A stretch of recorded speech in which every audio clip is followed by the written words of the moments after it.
Hello, good afternoon. Good afternoon, ma'am. Good afternoon, Miss. Good afternoon, ma'am. Good afternoon. Good afternoon.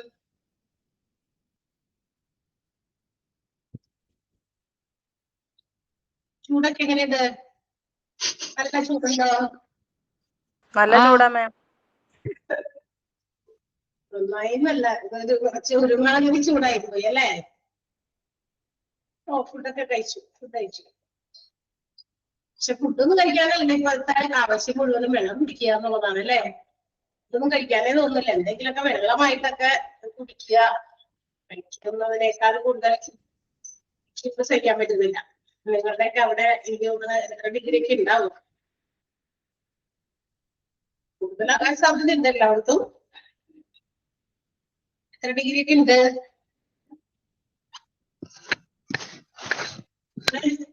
ചൂടൊക്കെ ഉണ്ട്? അറിയില്ല. അതെവിടെയാ? സച്ചിത്ത് എവിടെയാണ് 36 degree? Kannur. Kannur. കണ്ണൂർക്ക് അത്രയുള്ളൂ അല്ലേ? ഇവിടെ 30-32 ഉള്ളൂ. പക്ഷെ എന്തിലും നമ്മള് ഒരു എന്താ പറയാ ഇഷ്ടപ്പെടാത്തൊരു ചൂടാണ് പറ്റുള്ളത്. അതിനേക്കാളും ചൂട് കൂടി സ്ഥലമുണ്ടോ? പാലക്കാടൊക്കെ ഭയങ്കര ഹൈലിയാണെന്ന് പറയുന്നു. ഇന്ന് ഭയങ്കര ചൂടാന്നാ പറഞ്ഞത്. അത് ഭയങ്കര ചൂടാ. 40 ഡിഗ്രി സെൽഷ്യസ് എന്ന് പറയുന്നത്. 40 ഡിഗ്രി എന്നാ പറയുന്നത്. ആരൊക്കെയോ പറയുന്നത് കേട്ടു. ഓക്കെ, അപ്പൊ നമ്മളിന്ന് ഇന്നത്തെ ക്ലാസ്സേ നമ്മളിന്ന് ഒരു 1.5 hour കണ്ടിന്യൂസ് ആയിട്ട് എടുക്കും. അശ്വതി മിസ് ഇന്നില്ല, ലീവാണ്. അപ്പൊ നമ്മള് 2 hours അറ്റൻഡ് എടുക്കുന്നില്ല. ഒരാളിങ്ങനെ 2 മണിക്കൂർ പഠിപ്പിക്കാന്നുള്ളതും ഒരാളെ തന്നെ 1.5 മണിക്കൂർ അല്ല 2 മണിക്കൂർ കണ്ടിന്യൂസ് ആയിട്ട് ശ്രമിക്കാന്ന് പറയുന്നതും രണ്ടും അത്ര നല്ലതല്ല. അതുകൊണ്ട് നമ്മള് 1.5 മണിക്കൂർ ക്ലാസ് 2 മണിക്കൂർ 1 മണിക്കൂറായിട്ട് മാത്രം സ്റ്റോപ്പ് ചെയ്യില്ല. 1.5 hours കേട്ടാ. അപ്പൊ ഒരേ റെക്കോർഡ് 1.5 മണിക്കൂർ ക്ലാസ് ആണെങ്കിൽ നമ്മള് 2 മണിക്കൂർ നമ്മളെ പഠിപ്പിച്ചിരിക്കാൻ ബുദ്ധിമുട്ടാണ്. സോ 45 minutes ഒരു ക്ലാസ്. അത് കഴിഞ്ഞ് നമുക്ക് റെക്കോർഡ് നോക്കിയില്ല, മറ്റേ എന്താ പറയാ സ്റ്റോപ്പ് ചെയ്യില്ല. നമ്മൾ വീണ്ടും ഒരു 2 മിനിറ്റ് ബ്രേക്ക് വന്നിട്ട് നമ്മള് ബാക്കിയുള്ള 45 minutes കൂടി അങ്ങനെ ടോട്ടൽ 1.5 hours ക്ലാസ് കേട്ടോ. ഞാൻ തന്നെ ആയിരിക്കുന്നതാണ് തുടക്കം തന്നെ പറഞ്ഞത് അത്. ഓക്കെ, അപ്പൊ 1.5 മണിക്കൂറേ ഉണ്ടാവുള്ളൂ. 2 മണിക്കൂർ നമ്മള് യെസ്. അപ്പൊ നമുക്ക് കഴിഞ്ഞ ക്ലാസ്സിൽ നമ്മള് എടുത്തത് ഏത് ചാപ്റ്റർ ആണെന്നൊക്കെ ഓർമ്മയുണ്ടാവും? ഏതാ? ഓഡിറ്റ്. ഐ തിങ്ക് ഓഡിറ്റിംഗിന്റെ ഓൾമോസ്റ്റ് അവസാന ഭാഗത്തേക്ക് എത്തി നമ്മള് അല്ലേ? ഡയഗ്രാം ഒക്കെ നമ്മൾ കണ്ടു. ഓഡിറ്റിംഗിന്റെ പ്രോസസ് അത് എങ്ങനെയൊക്കെയാണെന്ന് നമ്മൾ കണ്ടു. ഒരു 8 പോയിന്റ്. അതുപോലെ തന്നെ അത് ഡയഗ്രമാറ്റിക് ആയിട്ടും അല്ലാതെ പോയിന്റ്സ് ആയിട്ടൊക്കെ നമുക്ക് തന്നു. ഓരോന്നിലും എന്തൊക്കെയാണ് പെടുക എന്നുള്ളതൊക്കെ കഴിഞ്ഞ ക്ലാസ്സിൽ പറഞ്ഞതാണ്. ഇനി അടുത്ത ഭാഗത്തേക്ക് അത് കൂടാതെ നമ്മള് എന്താ വേറെ കുറച്ച് പോയിന്റുകളാണ് പറഞ്ഞത്. ഹോസ്പിറ്റൽ അഡ്മിനിസ്ട്രേഷനിലുള്ള സൗണ്ട് ഒന്ന് യൂസ് ചെയ്തേ. സൗണ്ട് വരുന്നുണ്ട്. ശരിയാവുമായിരിക്കും. ശരി.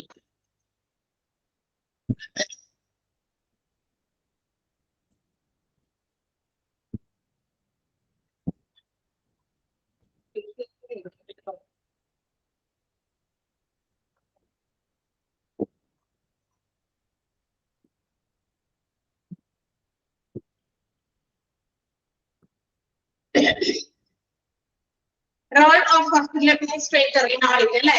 ഹോസ്പിറ്റൽ അഡ്മിനിസ്ട്രേഷന്റെ ഒരു പങ്ക് എന്താണ് നമ്മുടെ ഓഡിറ്റില്? ആ ഒരു പോയിന്റുകളാണ് നമ്മൾ പറഞ്ഞുകൊണ്ടിരുന്നത്. ആണോ?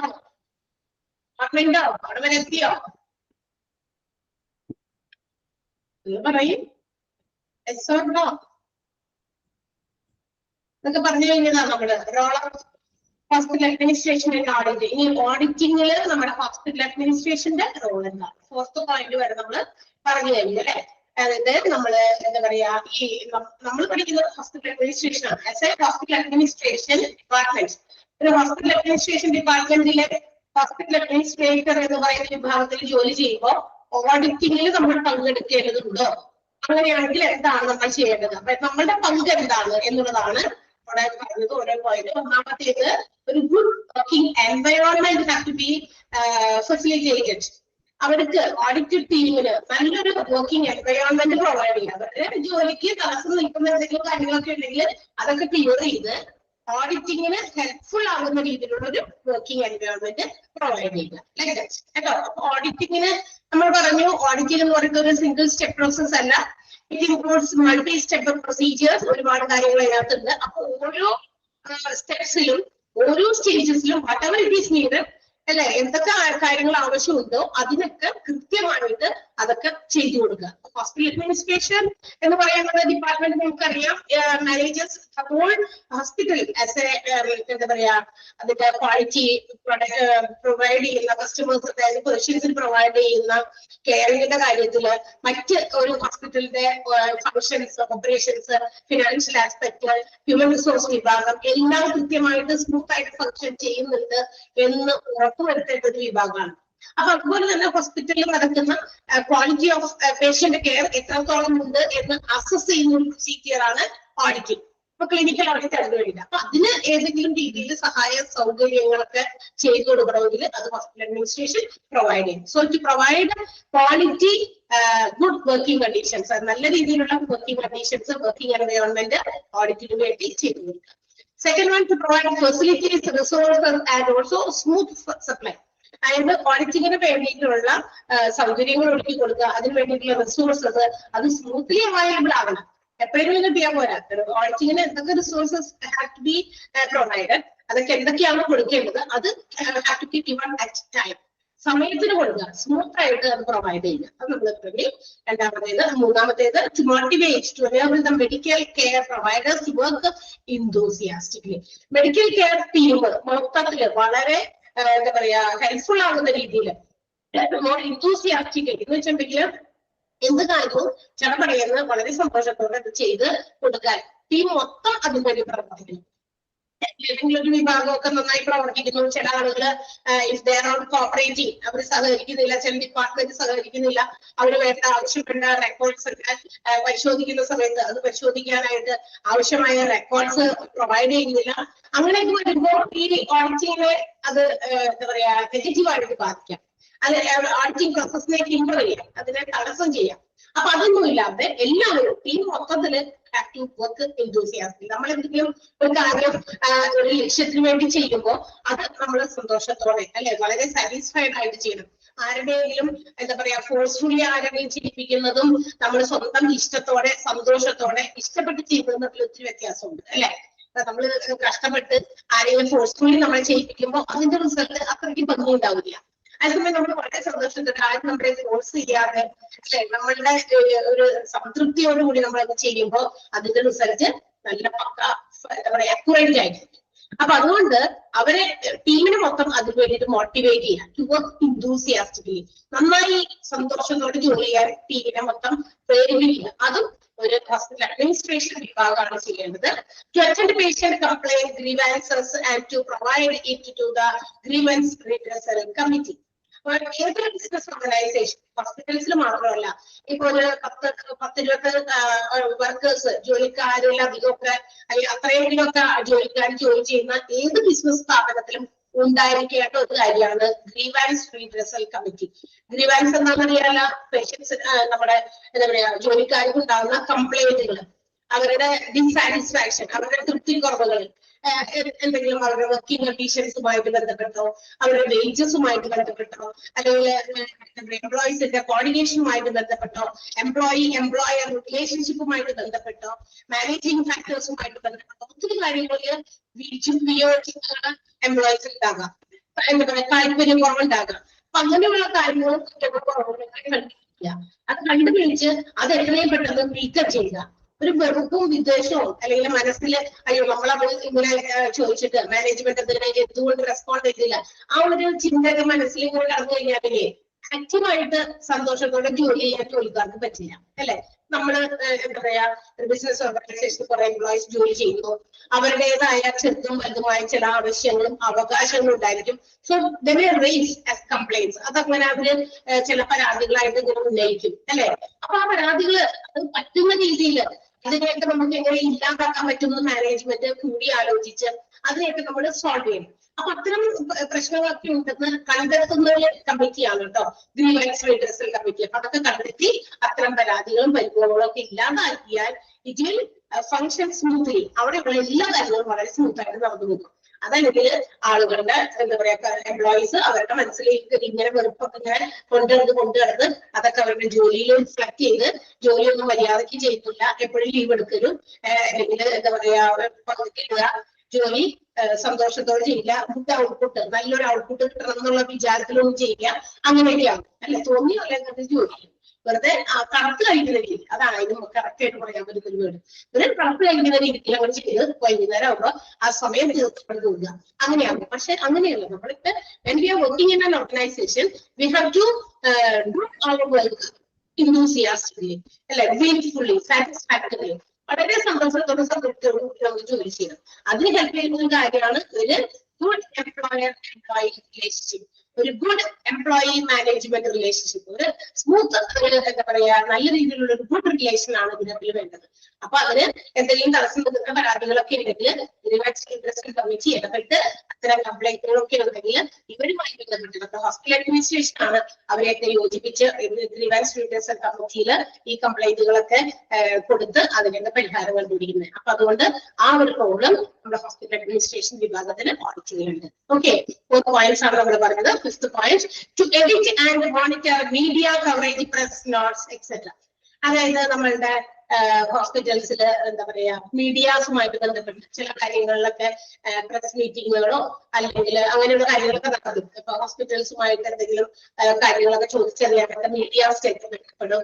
അപ്പൊ അതിനുവേണ്ടിയുള്ള കവറേജ് കിട്ടുന്നത്, അതുപോലെ പ്രസ് മീറ്റ്സ് കണ്ടക്ട് ചെയ്യുന്നത്, അതിൽ എന്തെങ്കിലുമൊക്കെ സംസാരിക്കണം. അപ്പൊ അങ്ങനെയുള്ള കാര്യങ്ങളിലൊക്കെ അതൊക്കെ മോണിറ്റർ ചെയ്യുക, അതിലെന്തെങ്കിലുമൊക്കെ എഡിറ്റിംഗ്സ് ഒക്കെ വരുത്തുന്നുണ്ടെങ്കിൽ അത് അങ്ങനെയുള്ള കാര്യങ്ങളൊക്കെ നടത്തുന്നതും നമ്മുടെ ഹോസ്പിറ്റൽ അഡ്മിനിസ്ട്രേഷൻ എന്ന് പറയുന്ന വിഭാഗം ത്രൂ ആണ്. അപ്പൊ അതിനും ഇതിനകത്ത് പങ്കെടുത്ത് auditing edit or monitor media coverage post press notes. Okay, മനസ്സിലായോ? 5ാമത്തെ പോയിന്റ്, പ്രസ് നോട്ടുകൾ തയ്യാറാക്കുക, മീഡിയ കവറേജ് ഫെസിലിറ്റീസ് ഒക്കെ മോണിറ്റർ ചെയ്യുക, അതിൽ എഡിറ്റിംഗ്സ് ഒക്കെ വരുത്താനുണ്ടെങ്കിൽ അത് ചെയ്യുന്നത് ഹോസ്പിറ്റൽ അഡ്മിനിസ്ട്രേഷന്റെ റോളാണ്. ഓക്കെ, മനസ്സിലായോ? 5th point. Yes, and the next point, at the point, to patient satisfaction surveys to reveal the gray areas.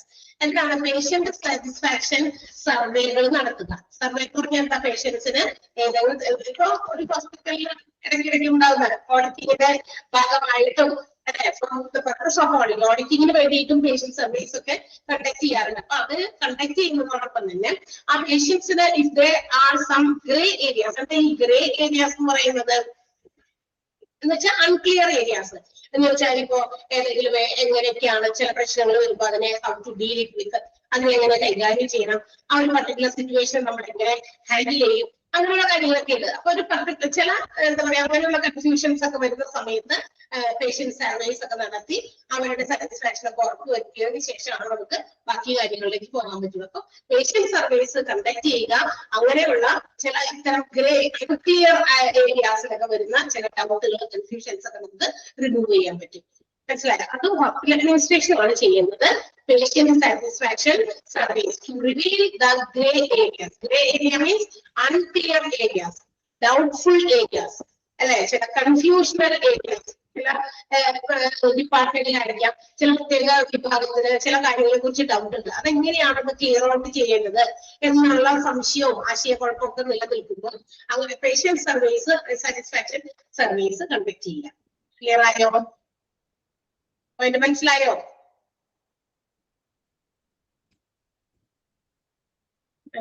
പറയാനില്ല, മനസ്സിലായോ ഇല്ലേന്ന്? റിയാക്ഷൻസ് കാണുന്നില്ല, അതുകൊണ്ടാണ് ചോദിക്കുന്നത്. അടുത്തത് to conduct exit interview and make changes as suggested.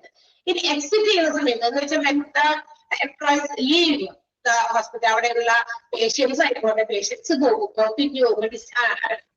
Patients പോകുമ്പോൾ അല്ലെങ്കിൽ അവിടെ വർക്ക് ചെയ്യുന്ന എംപ്ലോയീസ് അവരുടെ ജോലികളിൽ ചിലപ്പോൾ റിസൈൻ ചെയ്തോ അല്ലെങ്കിൽ റിട്ടയർമെന്റിനോ പോകുന്ന സമയത്ത് അങ്ങനെയുള്ള സമയത്തും ചില ഇന്റർവ്യൂസ് ഒക്കെ കണ്ടക്ട് ചെയ്യും. പേഷ്യൻസിനെ ഇന്റർവ്യൂ ചെയ്യാം. ഇന്നത്തെ ഹോസ്പിറ്റൽസിൽ ചില സൗകര്യങ്ങൾ അതിനുവേണ്ടി ഉണ്ട്. ഒരു ബുക്കോ അല്ലെങ്കിൽ എന്തെങ്കിലും കാര്യങ്ങളോ അവിടെ വെച്ചിട്ടുണ്ടായിരിക്കും, ഒരു നോട്ട് പാഡൊക്കെ പേരൊക്കെ വെച്ചിട്ട്. ഇപ്പൊ നമുക്കുള്ള ചില കാര്യങ്ങളെ നമുക്ക് അവിടെ എന്ത് ചെയ്യാം, എഴുതി വെക്കാം, അല്ലെ? നമ്മള് how we feel in that particular hospital, ആ ഹോസ്പിറ്റലിൽ വന്നിട്ട് നമ്മുടെ ഫീലിംഗ്സ് എന്തായിരുന്നു റിവ്യൂസ് ആയിട്ട് നമുക്ക് അവിടെ എഴുതി വെക്കാം. അതൊരു സർവേ രീതി തന്നെയാണ്, പേഷ്യന്റിന്റെ സാറ്റിസ്ഫാക്ഷൻ സർവേ ചെയ്യുന്ന ഒരു രീതിയാണ്. അപ്പൊ അത് നോക്കിയിട്ട് ഏത് മേഖലകളിൽ നമുക്ക് മാറ്റങ്ങൾ കൊണ്ടുവരണം, ചേഞ്ചസ് കൊണ്ടുവരണം, അത് നമുക്ക് സജസ്റ്റ് ചെയ്യാൻ പറ്റും. അപ്പൊ അതിന് വേണ്ടിയിട്ട് എക്സിറ്റ് സർവേസ് ഇന്റർവ്യൂസ് നടത്തുക. എംപ്ലോയീസ് ജോലി ചെയ്തവര് അവിടെ പിന്നീട് പോകുമ്പോൾ റിട്ടയർമെന്റ് പോകുമ്പോൾ സമയത്ത് അവര് how do they feel by giving or providing service in that hospital. ആ ഹോസ്പിറ്റലിൽ അത്ര നാൾ നിന്ന് ജോലി ചെയ്തപ്പോ അവരെങ്ങനെയാണ് ഫീൽ ചെയ്യുന്നത്, അവർ സാറ്റിസ്ഫൈഡ് ആയിട്ടാണോ ജോലി ചെയ്യുന്നത്, സന്തോഷത്തോടെയാണോ എനിക്ക് പോകുന്നത്, അല്ലെങ്കിൽ എങ്ങനെയെങ്കിലും ഒന്ന് തീർന്നു പോയാൽ മതി എന്ന് വിചാരിച്ചിട്ടാണോ? അപ്പൊ നമുക്ക് മനസ്സിലാക്കാൻ പറ്റും ഏത് മേഖലകളിൽ നമുക്ക് മാറ്റങ്ങൾ ഉണ്ടാകണം. ഓക്കെ, അപ്പൊ അതുകൊണ്ട് ഇങ്ങനെയുള്ള എക്സിറ്റ് ഇന്റർവ്യൂസ് ഒക്കെ കണ്ടക്ട് ചെയ്യുക. അതും ഹോസ്പിറ്റൽ അഡ്മിനിസ്ട്രേഷൻ വിഭാഗമാണ് ചെയ്യേണ്ടത്. കാരണം അതിൽ നിന്നാണ് വി ക്യാൻ മേക്ക് ചേഞ്ചസ്. അങ്ങനെയുള്ള ഇന്റർവ്യൂസ് കണ്ടക്ട് ചെയ്ത് പോരായ്മകൾ മനസ്സിലാക്കിയാൽ നമുക്ക് ചേഞ്ചസ് കൊണ്ടുവരാൻ പറ്റും. ഓക്കെ, അടുത്തത് to frame clear cut objectives and policies. ഓഡിറ്റിംഗിന്റെ കൃത്യമായിട്ടുള്ള ക്ലിയർ ആയിട്ടുള്ള ഒബ്ജക്റ്റീവ്സ്, ലക്ഷ്യങ്ങൾ എന്താണെന്ന് ക്ലിയർ ആയിട്ട് നമ്മൾ ഫ്രെയിം ചെയ്യുക, ഡിസൈഡ് ചെയ്യുക. അത് മാത്രമല്ല അവിടുത്തെ പോളിസീസ്, ഹോസ്പിറ്റൽസിന്റേതായ പോളിസീസിന് ബേസ് ചെയ്തിട്ടാണ് നമ്മൾ ഓഡിറ്റിംഗ് നടത്തുന്നത്. അപ്പൊ ആ കൃത്യമായ പോളിസീസ് ആൻഡ് പ്രൊസീജിയേഴ്സ്, ലക്ഷ്യങ്ങളൊക്കെ കൃത്യമായിട്ട് ഡിസൈൻ ചെയ്യുക. ഓഡിറ്റിംഗിന്റെ ലക്ഷ്യം, അതിന്റെ നയങ്ങള്, മറ്റു കാര്യങ്ങളൊക്കെ വ്യക്തമായിട്ട് ഡിസൈൻ ചെയ്യുക. അതും ഹോസ്പിറ്റൽ അഡ്മിനിസ്ട്രേഷൻ ആണ് ചെയ്യുന്നത്. So these are the important roles of hospital administration in clinical audit. നമ്മുടെ ഓഡിറ്റിംഗിൽ നമ്മളുടെ ഹോസ്പിറ്റൽ അഡ്മിനിസ്ട്രേഷനുള്ള ചില പ്രധാനപ്പെട്ട പങ്കുകളാണ് നമ്മൾ പറഞ്ഞത്. ക്ലിയർ ആയോ? മനസ്സിലായോ? യെസ്, അതിൽ ഒരു 4 പോയിന്റ് നമുക്ക് അടയാളപ്പെടുത്താറുണ്ട്. ഹോസ്പിറ്റൽ അഡ്മിനിസ്ട്രേഷന്റെ റോൾ എന്താണ് ഓഡിറ്റിൽ എന്നുള്ളത്. ഒന്നാമത്തെ, to provide good working environment. To provide good working environment. Okay, അടുത്തത് to provide facilities, resources and smooth supply.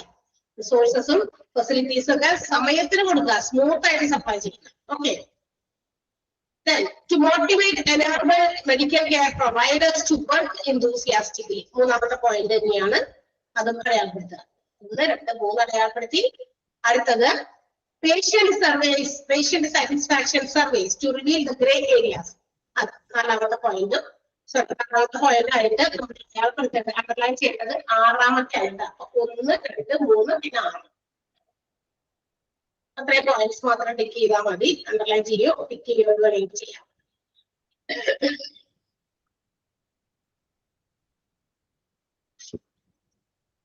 Okay, കഴിഞ്ഞോ?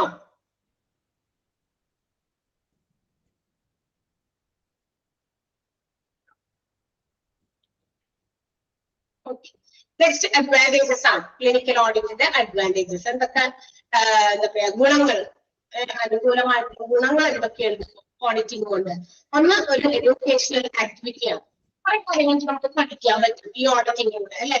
കുറെ ഡിപ്പാർട്ട്മെന്റുകളെ നമുക്ക് മനസ്സിലാക്കാൻ പറ്റും അവിടുത്തെ റെക്കോർഡ്സിലൂടെ. മെഡിക്കൽ റെക്കോർഡ്സ് ഒക്കെ ഉണ്ടല്ലോ, ഇലക്ട്രോണിക് മെഡിക്കൽ റെക്കോർഡ്സ് ഉണ്ട്, അല്ലാതെയുള്ള മെഡിക്കൽ റെക്കോർഡ്സ് ഒക്കെ ഉണ്ട്. So all these records teach them something. എന്തായാലും ഓഡിറ്റിംഗ് ടീമിനെ കുറെ കാര്യങ്ങൾ നമുക്ക് പഠിപ്പിച്ച് മനസ്സിലാക്കി കൊടുക്കും. അതുകൊണ്ട് തന്നെ നമുക്കിതിരെ ഒരു എഡ്യൂക്കേഷണൽ ആക്ടിവിറ്റി ആണ് ഓഡിറ്റ് എന്ന് പറയാം. First okay, promotes understanding. They can understand many things. കുറെ കാര്യങ്ങളൊക്കെ മനസ്സിലാക്കാൻ നമുക്ക് ഒരു പ്രചോദനമാകുന്നതും ഓഡിറ്റിംഗിലൂടെയാണ്. പോരായ്മകൾ മനസ്സിലാക്കാം, നല്ലതാണെങ്കിൽ അത് മനസ്സിലാക്കാം, പോസിറ്റീവ്സും നെഗറ്റീവ്സും whatever it may be, they can understand. ഒരു അണ്ടർസ്റ്റാൻഡിങ് പ്രൊമോട്ട് ചെയ്യുന്ന ഒന്നാണ് ഓഡിറ്റിംഗ്. റിസോഴ്സ് ഇഫക്റ്റീവ്, റിസോഴ്സസിന് വളരെയധികം പ്രാധാന്യമുണ്ട്. ഓഡിറ്റിന് ഫുൾ ആയിട്ടുള്ള റിസോഴ്സ് വളരെ ഇഫക്റ്റീവ് ആയിട്ട് നമുക്ക് ഉപയോഗിക്കാൻ പറ്റും. ടൈം, റിസ്ക്, കോസ്റ്റ് അല്ലെ, ഈ പറയുന്ന റിസോഴ്സസ് ഏറ്റവും ഇമ്പോർട്ടന്റ് ആയിട്ടുള്ള ആവശ്യത്തിന് സമയം വേണം ഓഡിറ്റിംഗ് നടത്താൻ. അതുപോലെ തന്നെ അതിന് എന്തുണ്ട്, കുറച്ച് ചെലവുകളൊക്കെ ഉണ്ടായിരിക്കാം, റിസ്കുകൾ ഉണ്ടായിരിക്കാം. ഈ പറയുന്ന റിസോഴ്സസ് ഒക്കെ വളരെ ഇഫക്റ്റീവ് ആയിട്ട് നമുക്ക് ഉപയോഗപ്പെടുത്താൻ പറ്റും. അത് മറ്റൊരു അഡ്വാൻറ്റേജ് ആണ്. റേസസ് ദ സ്റ്റാൻഡേർഡ്സ്, നിലവാരത്തെ ഉയർത്താൻ. നമ്മളൊരു നിലവാരത്തിൽ ആദ്യം തന്നെ ഓഡിറ്റിംഗ് നടത്തി ആ ഒരു നിലവാരത്തെ കണ്ടെത്തുന്നത് നോക്കുമ്പോൾ നമുക്ക് എത്താൻ പറ്റിയില്ലെങ്കിൽ എന്തുകൊണ്ട് നമുക്ക് അവിടെ എത്താൻ പറ്റാത്തത് എന്താണ്, അതിന്റെ റീസൺ കണ്ടെത്തുന്നു. അപ്പൊ നമുക്ക് അതിലേക്ക് എത്താനുള്ള ഒരു മാർഗം നൽകുന്നു. ഓക്കെ, അപ്പൊ അതാണ് അങ്ങനെ എത്തുന്നു. പിന്നെ വീണ്ടും നമ്മൾ അതേ സ്റ്റാൻഡേർഡിലല്ല നിൽക്കാം, റേസ് ദ സ്റ്റാൻഡേർഡ്. നെക്സ്റ്റ് ഇയറിൽ, ഫിനാൻഷ്യൽ ഇയറിൽ നമ്മൾ വീണ്ടും നേരത്തെ ഉദ്ദേശിച്ച ആ നിലവാരത്തിൽ നിന്ന് കുറച്ചുകൂടി ഉയരങ്ങളിലേക്ക് എത്താനായിട്ട്. അപ്പൊ നമ്മുടെ സ്റ്റാൻഡേർഡ് നിലവാരം ഉയർത്താൻ അല്ലെ. ഇപ്പൊ നമ്മുടെ സ്റ്റാൻഡേർഡ് ഓഫ് ലിവിംഗ് കേട്ടോ, ജീവിത നിലവാരം എന്ന് കേട്ടോ. Standard of living, when the income raises, the standard of living of people also increase. നമ്മളുടെ എന്താ പറയാ, ഒരു വ്യക്തിയുടെ ഒരു ഫാമിലിയുടെ ഒക്കെ ഇൻകം കൂടുമ്പോൾ, അതായത് വരുമാനം കൂടുന്നതനുസരിച്ച് അവരുടെ ജീവിത നിലവാരവും മെച്ചപ്പെടും ഇല്ലേ, ജീവിത നിലവാരവും മെച്ചപ്പെടും. സ്വാഭാവികമായിട്ടും ഉണ്ടാകുന്ന കാര്യമാണ്. നമുക്ക് പണ്ട് നമ്മള് ജോലിയൊന്നും അത്രയൊന്നും ഉണ്ടായിരുന്നില്ല, അല്ലെങ്കിൽ അത്ര എന്താ പറയാ നമ്മൾ ഉദ്ദേശിച്ച അത്രയാണ് സാലറി ഒന്നും ഉണ്ടായിരുന്നില്ല. അപ്പൊ നമുക്ക് ആ രീതിയിൽ ജീവിക്കാൻ പറ്റുള്ളൂ. നമ്മുടെ ഇൻകം അനുസരിച്ച് ജീവിക്കാതെ വരുമ്പോഴാണ് പെട്ടെന്ന് നമ്മളുടെ എന്താ പറയാ ലൈഫൊക്കെ ഭയങ്കര ഇംബാലൻസ്ഡ് ആയി പിന്നീട് കടത്തിന്റെ കൂടുതൽ എന്നൊക്കെ പറഞ്ഞിട്ട് പല കാര്യങ്ങളും ആളുകൾ വേറെ കാര്യങ്ങളിലേക്ക് പോകുക. അപ്പൊ നമ്മളുടെ ഇൻകം അനുസരിച്ച് നമ്മൾ ജീവിക്കുമ്പോൾ ആ ഒരു ബാലൻസ് കീപ്പ് ചെയ്ത് നമുക്ക് ഇത്രയാണ് വരുമാനം. So I have to live like this. മറ്റുള്ളവരെ പോലെ ഭയങ്കര ലക്ഷറിയസ് ആയിട്ട് എനിക്ക് ജീവിക്കാൻ പറ്റില്ല. Because my income is this much. ഇത്രയുള്ള എന്റെ ഇൻകം. ഒരു മാസം 10,000 രൂപ സാലറി വാങ്ങിക്കുന്ന ആള് ഒരു മാസം 1,00,000 രൂപ സാലറി വാങ്ങിക്കുന്ന ആളെ ജീവിക്കാൻ പറ്റുമോ? No, it's not possible. അത് സാധിക്കുന്ന കാര്യമില്ല. അപ്പൊ അതുകൊണ്ട് ഇൻകം ബേസ് ചെയ്തിട്ടാണ് അവരോട് ജീവിക്കുക. അതുപോലെ അതാണ് സ്റ്റാൻഡേർഡ് ഓഫ് ലിവിംഗ് ഇൻക്രീസ് ചെയ്യും ഇൻകം കൂടുന്നതനുസരിച്ച്. നമ്മുടെ സ്റ്റാൻഡേർഡ് ഓഫ് ലിവിംഗ് അതേസമയം അത് കഴിഞ്ഞു 10,000-ൽ നിന്ന് നമ്മുടെ സാലറി ഒക്കെ കൂടി നമ്മൾ കുറച്ചുകൂടി മെച്ചപ്പെട്ട ഒരു ജോലിയിലേക്ക് പ്രവേശിച്ചു. ഇപ്പൊ ഈ നേരത്തെ പോലെ 10,000 അല്ല, ചിലപ്പോ 50,000 രൂപ സാലറിയായി. അപ്പൊ എന്ത് ചെയ്യും, കുറച്ചുകൂടി മെച്ചപ്പെട്ട ജീവിതത്തിലേക്ക് അയാൾ പോകും, ആ ഫാമിലി പോകും. കുറച്ചുകൂടി എന്താ പറയാ ഒരു വെഹിക്കിൾ വാങ്ങിച്ചു. നേരത്തെ ചിലപ്പോ നടന്നൊക്കെയാണ് ജോലിക്ക് വേണ്ടിയിരുന്നത്, കാശൊന്നുമില്ല, വണ്ടി വാങ്ങിച്ച് പെട്രോളിയോട് ജീവിക്കാൻ പോയിച്ചത്. അപ്പൊ എന്ത് ചെയ്യുന്നു, 10,000 സാലറി ഉണ്ടല്ലോ, ഒരു ചെറിയ വണ്ടിയൊക്കെ വാങ്ങിച്ചാൽ ലോണാണെങ്കിലും എടുക്കാം, EMI അടയ്ക്കാം, കാരണം എന്റെ സാലറി ഇൻക്രീസ് ചെയ്തിട്ടുണ്ട്. So I can pay it. എനിക്ക് അതിന് വേണ്ടിയിട്ട് പേയ്മെന്റ് നടത്താനുള്ള വരുമാനമാണ്. അപ്പൊ കുറച്ചുകൂടി സ്റ്റാൻഡേർഡ് ഓഫ് ലിവിംഗ് വർദ്ധിച്ചു അല്ലെ. നേരത്തെ കഴിച്ചുകൊണ്ടിരുന്ന ഫുഡിന്റെ രീതിയിൽ മാറ്റം വന്നു, അല്ലെങ്കിൽ ഡ്രസ്സിംഗ് രീതിയിൽ മാറ്റം വന്നു, അതൊക്കെ ചേഞ്ച് ചെയ്യും. അതുപോലെ തന്നെ ഹോസ്പിറ്റൽസിൽ വെൻ ദേ ആർ ഓഡിറ്റിംഗ്, നമ്മുടെ ഓഡിറ്റിംഗ് അസസ്മെന്റുകൾ നടക്കുന്ന സമയത്ത് ഒരു സ്റ്റാൻഡേർഡിൽ തന്നെ കൊണ്ടിട്ട് എല്ലാ കാലഘട്ടത്തിലും അതേ സ്റ്റാൻഡേർഡിലേക്ക് എത്താനല്ല നോക്കുക. Standard also increases. നമ്മളുടെ ഓഡിറ്റിങ്ങിലൂടെ നമ്മൾ ഓരോ സ്റ്റാൻഡേർഡും നിലവാരവും ഉയർത്തിക്കൊണ്ടിരിക്കുന്നു. Okay, promotes changes to implement change. അത് നമ്മൾ ഓഡിറ്റിംഗ് നടത്തുന്നത് ചേഞ്ചസ് കൊണ്ടുവരാനാണ്. അപ്പൊ ചേഞ്ചസ് കൊണ്ടുവരിക എന്നുള്ളത് ക്ലിനിക്കൽ ഓഡിറ്റിന്റെ മറ്റൊരു അഡ്വാൻറ്റേജ് ആണ്. It's a source of information. തീർച്ചയായിട്ടും ഓഡിറ്റിംഗിൽ we collect a lot of data. ഒരുപാട് കാര്യങ്ങൾ ഇൻഫോർമേഷൻസ് ഡാറ്റാസ് നമ്മൾ കളക്ട് ചെയ്യുന്നുണ്ട്. സോ ഒരു സോഴ്സ് ഓഫ് തിങ്സ്, നമ്മളൊരു കാര്യത്തിന് വേണ്ടി ഒരു ഓഡിറ്റിംഗ് നടത്തി. So we gather a varieties or a group of datas. ഒരുപാട് കാര്യങ്ങളുടെ ഇൻഫോർമേഷൻസ് നമ്മൾ കളക്ട് ചെയ്യുന്നത്. അതൊക്കെ എന്തായാലും അതൊക്കെ ഇൻഫോർമേഷൻ ആണ്. ഇത്രയും ഡാറ്റ നമ്മൾ കളക്ട് ചെയ്ത് സേവ് ചെയ്ത് ഇടയ്ക്ക് വെച്ചാൽ പിന്നീട് വേറെ കാര്യങ്ങൾക്ക് നമുക്ക് ഉപയോഗിക്കാം. It's a source of information. തീർച്ചയായിട്ടും അതൊരു സോഴ്സ് ഓഫ് ഇൻഫോർമേഷൻ ആണ്. Peer-led and peer understanding. Peer-led and peer understanding. Peer-led എന്ന് പറഞ്ഞിപ്പോ ത്രൂ ഓഡിറ്റിലൂടെ നമുക്ക് കുറെ കാര്യങ്ങൾ മനസ്സിലാക്കാൻ പറ്റും. എന്ത് what is the best practice we are using? നമ്മൾ ഓഡിറ്റിന് വേണ്ടി ഏത് രീതിയാണ് അവലംബിക്കുന്നത് അല്ലെ? ഇനി അതുപോലെ തന്നെ എന്താ പറയാ, പേഷ്യൻസിന് ഹാപ്പനിങ് ടു ദ പേഷ്യൻസിന് ഓരോ കാലഘട്ടത്തിലും എന്ത് സംഭവിക്കുന്നു, നമ്മുടെ ഹോസ്പിറ്റലിൽ വരുന്ന പേഷ്യൻസിന് അവര് സാറ്റിസ്ഫൈഡ് ആണോ, നേരത്തെ ഇതിൽ നിന്ന് കുറച്ചുകൂടി മെച്ചപ്പെട്ട ക്വാളിറ്റി കെയർ അവർക്ക് കിട്ടുന്നുണ്ടോ, ഇങ്ങനെയുള്ള കുറെ കാര്യങ്ങളൊക്കെ അതൊക്കെ മനസ്സിലാക്കാനായിട്ട് നമുക്ക് ഓഡിറ്റിംഗ് കൊണ്ട് സാധിക്കാം. ചെയ്യുമ്പോഴാണ് നമുക്ക് അറിയുന്നത് അല്ലെ പേഷ്യൻസ് സാറ്റിസ്ഫൈഡ് ആണോ, നമ്മൾ ഫോളോ ചെയ്ത audit practice whether it is good or not, അത് നല്ലതാണോ അല്ല, ഈ രീതി അല്ല, ഇനി അടുത്ത പ്രാവശ്യം നമ്മൾ കുറച്ചുകൂടി മാറ്റി ചിന്തിക്കണം, ഈ രീതി ഇറ്റ്സ് നോട്ട് എന്താ പറയാ സഫീഷ്യന്റ്, ആ രീതി അത്ര സഫീഷ്യന്റ് ആയ രീതിയല്ല, നമ്മൾ മാറ്റണോ എന്നുള്ളത് നമുക്ക് മനസ്സിലാക്കാൻ പറ്റുന്നത് ഓഡിറ്റിങ്ങിലൂടെ തന്നെയാണ്. ദെൻ പിയർ അണ്ടർസ്റ്റാൻഡിംഗ് ആണ്. പിയർ അണ്ടർസ്റ്റാൻഡിംഗ് എന്ന് പറഞ്ഞിട്ടുണ്ടെങ്കിൽ എന്താ പറയാ ഒരു ഓഫ് പേഷ്യൻസിന്റെ സാമ്പിൾസ് ഒക്കെ നമ്മൾ കളക്ട് ചെയ്യുന്നു, എന്നിട്ട് അതുപോലെ അവർക്ക് എന്താ പറയാ കെയർ കൊടുക്കുന്ന രീതിയിൽ അത് കുറച്ച് പേഷ്യൻസിനെയൊക്കെ സർവേ ചെയ്ത് അവരെ മനസ്സിലാക്കി peer understanding taking the samples of some പേഷ്യൻസിന്റെ സാമ്പിൾസ് ഒക്കെ കളക്ട് ചെയ്തിട്ടാണല്ലോ ഈ പറയുന്ന ഓഡിറ്റിംഗ് ഒക്കെ നടത്തുന്നത്. അപ്പൊ അതുകൊണ്ട് അതിൽ നിന്ന് അവർക്ക് പല കാര്യങ്ങളും മനസ്സിലാക്കാൻ പറ്റും. കാരണം പേഷ്യൻസുമായിട്ട് നേരിട്ട് നമ്മൾ കുറെ കാര്യങ്ങളൊക്കെ ചോദിച്ചറിയുന്നുണ്ട്, സർവേസ് കണ്ടക്ട് ചെയ്യുന്നതുണ്ട്. So it's an understanding. പേഷ്യൻസിനെ കുറച്ചുകൂടി മനസ്സിലാക്കാൻ പറ്റും, അവരുടെ കെയർ കിട്ടുന്ന കാര്യങ്ങളിലോ അല്ലെങ്കിൽ അവരുടെ ഹോസ്പിറ്റൽസിനെ കുറിച്ചുള്ള അവരുടെ ഒപ്പീനിയൻ ഇതൊക്കെ മനസ്സിലാക്കാൻ നേരിട്ട് പറ്റുന്നത് auditing. So peer led and peer അണ്ടർസ്റ്റാൻഡിംഗിനെ പ്രൊമോട്ട് ചെയ്യുന്ന ഒന്നാണ് ഓഡിറ്റിംഗ് എന്ന് പറയുന്നത്. ആൻഡ് ഇറ്റ് ഇൻവോൾവ്സ് പേഷ്യൻസിനെ കൂടി ഓഡിറ്റിംഗിൽ ഉൾപ്പെടുത്തുന്നുണ്ട് എന്നുള്ളതാണ് പ്രത്യേകത. മറ്റ് ഓർഗനൈസേഷൻസിനെ പോലെയല്ല. മറ്റ് ഓർഗനൈസേഷൻസിൽ ബിസിനസ് ഓർഗനൈസേഷൻസിലൊക്കെ അവരുടെ പല കാര്യങ്ങൾ ഓഡിറ്റ് ചെയ്യുമ്പോൾ അവരുടെ കസ്റ്റമേഴ്സിനെ അവർ ഇൻക്ലൂഡ് ചെയ്യുന്നില്ല. കസ്റ്റമേഴ്സിനെ ഇൻക്ലൂഡ് ചെയ്യേണ്ട ആവശ്യം വരുന്നില്ല അല്ലെ. ഫിനാൻഷ്യൽ അക്കൗണ്ടുകൾ ഓഡിറ്റ് ചെയ്യുന്നു, അവിടെയുള്ള ഓരോ സെയിൽസ് ഡിപ്പാർട്ട്മെന്റ് പർച്ചേസ് ഡിപ്പാർട്ട്മെന്റ് ഒക്കെ ഓഡിറ്റ് ചെയ്യുന്നു, അവിടെ എന്തൊക്കെയാണ് നടക്കുന്നത്, അത് നമുക്ക് അങ്ങനെ ഓഡിറ്റ് ചെയ്യേണ്ട ആവശ്യമില്ല. പക്ഷേ ഇൻ ഹെൽത്ത് കെയർ ഓർഗനൈസേഷൻസ് ഹോസ്പിറ്റൽസില് പേഷ്യൻസിനെ കൂടി നമ്മൾ ഈ ഓഡിറ്റിംഗിൽ ഉൾപ്പെടുത്തുന്നുണ്ട്. Because we have to provide quality care to the patients. കാരണം ഹോസ്പിറ്റൽസിൽ വരുന്ന പേഷ്യൻസിന് ക്വാളിറ്റി കെയർ കൊടുക്കുക എന്നുള്ളതാണ് ഓഡിറ്റിംഗിന്റെ ലക്ഷ്യം അല്ലെ. അപ്പൊ എവിടെയെങ്കിലും പറയുന്നുണ്ടെങ്കിൽ ഇത്രയും പേഷ്യൻസിനോട് എന്ന് ചോദിക്കുക. അതുകൊണ്ടാണ് അവരെയും കൂടി ഉൾപ്പെടുത്തുന്നുണ്ട് ഓഡിറ്റിംഗിൽ. So these are the main advantages of clinical audit. Clinical ഓഡിറ്റിന്റെ പ്രധാനപ്പെട്ട അഡ്വാൻറ്റേജസ് ആണ്. ഓക്കെ, മനസ്സിലായോ?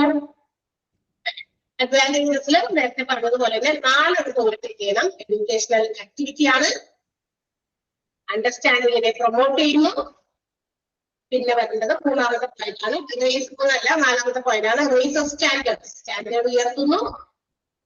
And it is A source of information. അതുകൂടെ വേർതിരിച്ച്. ഓക്കെ, 1, 2, പിന്നെ 4ാമത്തെ, പിന്നെ 6ാമത്തെ. 1, 2, 4, 6 അത്രയും അഡ്വാൻറ്റേജസ് അടയാളപ്പെടുത്തുക കേട്ടോ.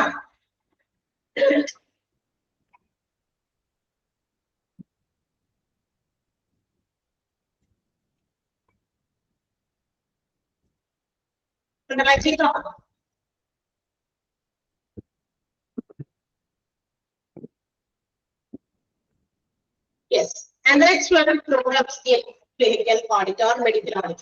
Medical audit ഫേസ് ചെയ്യുന്ന കുറച്ച് പ്രോബ്ലംസ് എന്തൊക്കെയാണ്? നമ്മൾ ഏത് കാര്യത്തിനും അഡ്വാൻറ്റേജസ് ഉണ്ടെങ്കിൽ ഓൾസോ ഡിസഡ്വാൻറ്റേജസ്. ചില പ്രശ്നങ്ങൾ നമ്മൾ നേരിടേണ്ടി വരും, നമ്മൾ ഉദ്ദേശിച്ച രീതിയിലുള്ള ഗുണങ്ങൾ ചിലപ്പോൾ അതിൽ നമുക്ക് കിട്ടിയിട്ടില്ല. അപ്പൊ ചില പ്രോബ്ലംസ് എന്തൊക്കെയാണ് ഓഡിറ്റിലെ?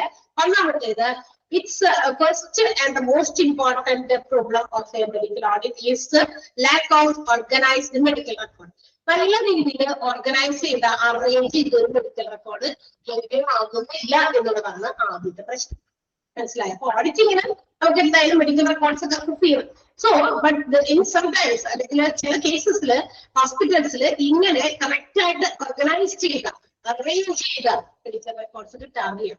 നല്ല രീതിയിൽ നമുക്ക് ആവശ്യമുള്ള ഡാറ്റാസ് കളക്ട് ചെയ്യാൻ ശരിയായ രീതിയിൽ അറേഞ്ച് ചെയ്ത മെഡിക്കൽ റെക്കോർഡ്സ് അവൈലബിൾ അല്ലാത്തത് ഒരു കാരണമാണ്. ഇതിന് ഒരു മെഡിക്കൽ ഓഡിറ്റ് നടത്താൻ ഉണ്ടാകുന്ന ഒരു പ്രധാനപ്പെട്ട ഒരു പ്രോബ്ലം ആണ്. Okay. Then കിട്ടിയാലോ കിട്ടുന്ന medical records already incomplete. Poor quality. നല്ല രീതിയിൽ മെയിൻറ്റെയിൻ ചെയ്യാത്ത ഇൻകംപ്ലീറ്റ് ആയിട്ടുള്ള റെക്കോർഡായിരിക്കും കിട്ടുന്നത്. അതായിരിക്കും മറ്റൊരു പ്രശ്നം.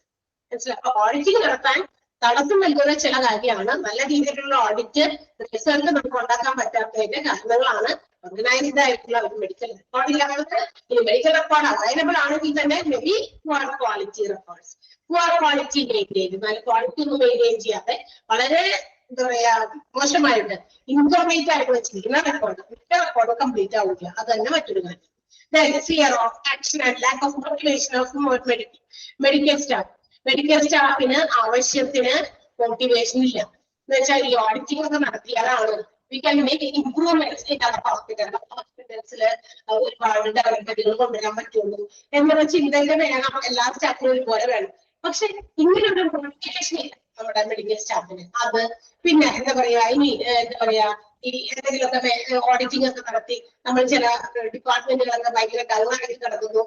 അപ്പൊ അങ്ങനെ ഡൗണായിട്ട് കിടക്കുമ്പോൾ മാനേജ്മെന്റിന്റെ ഭാഗത്ത് ഏതെങ്കിലും ആക്ഷൻസ് ഉണ്ടായാലോ എന്ന് പേടിച്ചിട്ട് ശരിയായ രീതിയിലുള്ള ഇൻഫർമേഷൻസ് പ്രൊവൈഡ് ചെയ്യാതെ ഒക്കെ ഇരിക്കും. എന്ന് വെച്ചാൽ മെഡിക്കൽ റെക്കോർഡ്സ് ഒക്കെ ഇൻകംപ്ലീറ്റ് ഒക്കെ ആയിരിക്കുമ്പോ മാനേജ്മെന്റ് തിരക്കും എന്താണ് why these records are incomplete അല്ലെ, why the available informations are not provided, എന്തുകൊണ്ട് നിങ്ങൾ ശരിയായ ഇൻഫർമേഷൻസ് പ്രൊവൈഡ് ചെയ്യുന്നില്ല. So there may be an action from the part of മാനേജ്മെന്റിന്റെ ഭാഗത്തുനിന്ന് പല ആക്ഷൻസ് ഇതിനെ ഫേസ് ചെയ്യേണ്ടി വരും. അതിന്റെ ഒരു പേടിയും അപ്പൊ അങ്ങനെ പേടിയും ലാക്ക് ഓഫ് മോട്ടിവേഷനും മെഡിക്കൽ സ്റ്റാഫുകൾക്കുള്ള ലാക്ക് ഓഫ് മോട്ടിവേഷനും അത് മെഡിക്കൽ ഓഡിറ്റ് ഫേസ് ചെയ്യുന്ന മറ്റൊരു പ്രോബ്ലമാണ്.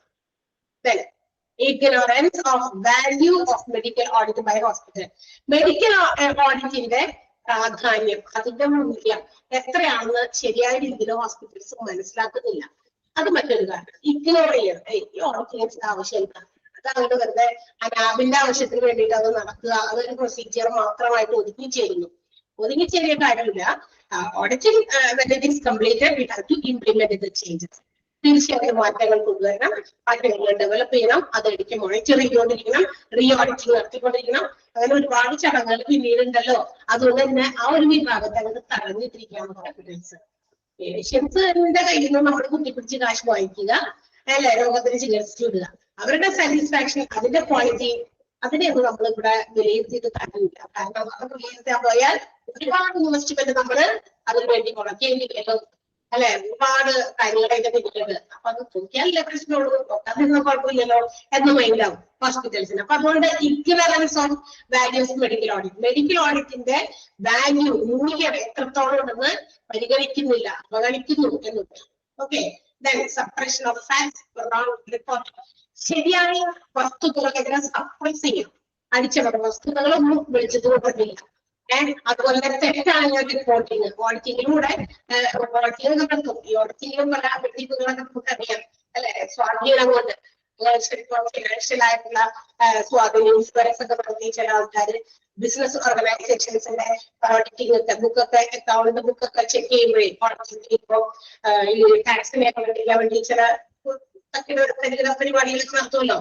അപ്പൊ അതുപോലെ അപ്പൊ ഇവിടെയും അപ്പൊ എന്താ പറയാ, ഈ നല്ല ശരിയായ റിപ്പോർട്ടൊന്നും മേടിച്ചിട്ട് കൊണ്ടുപോകാതെ എന്താ പറയാ നല്ല വസ്തുതകൾ എവിടെയൊക്കെയാണ് പോരായ്മകളെന്നൊക്കെ കണ്ടെത്തിയാൽ അവിടെയൊക്കെ അടിച്ചു താഴ്ത്തി ഇല്ലാണ്ടാക്കി സപ്രസ് ചെയ്ത് കഴിയും. അതാണ്.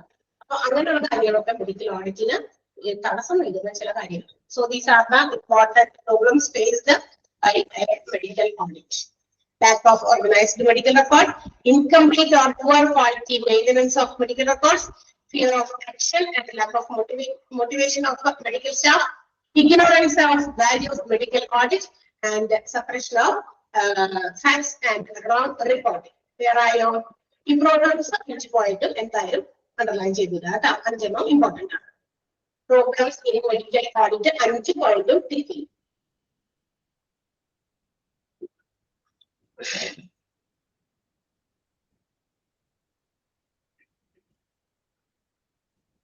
ശരിയോ?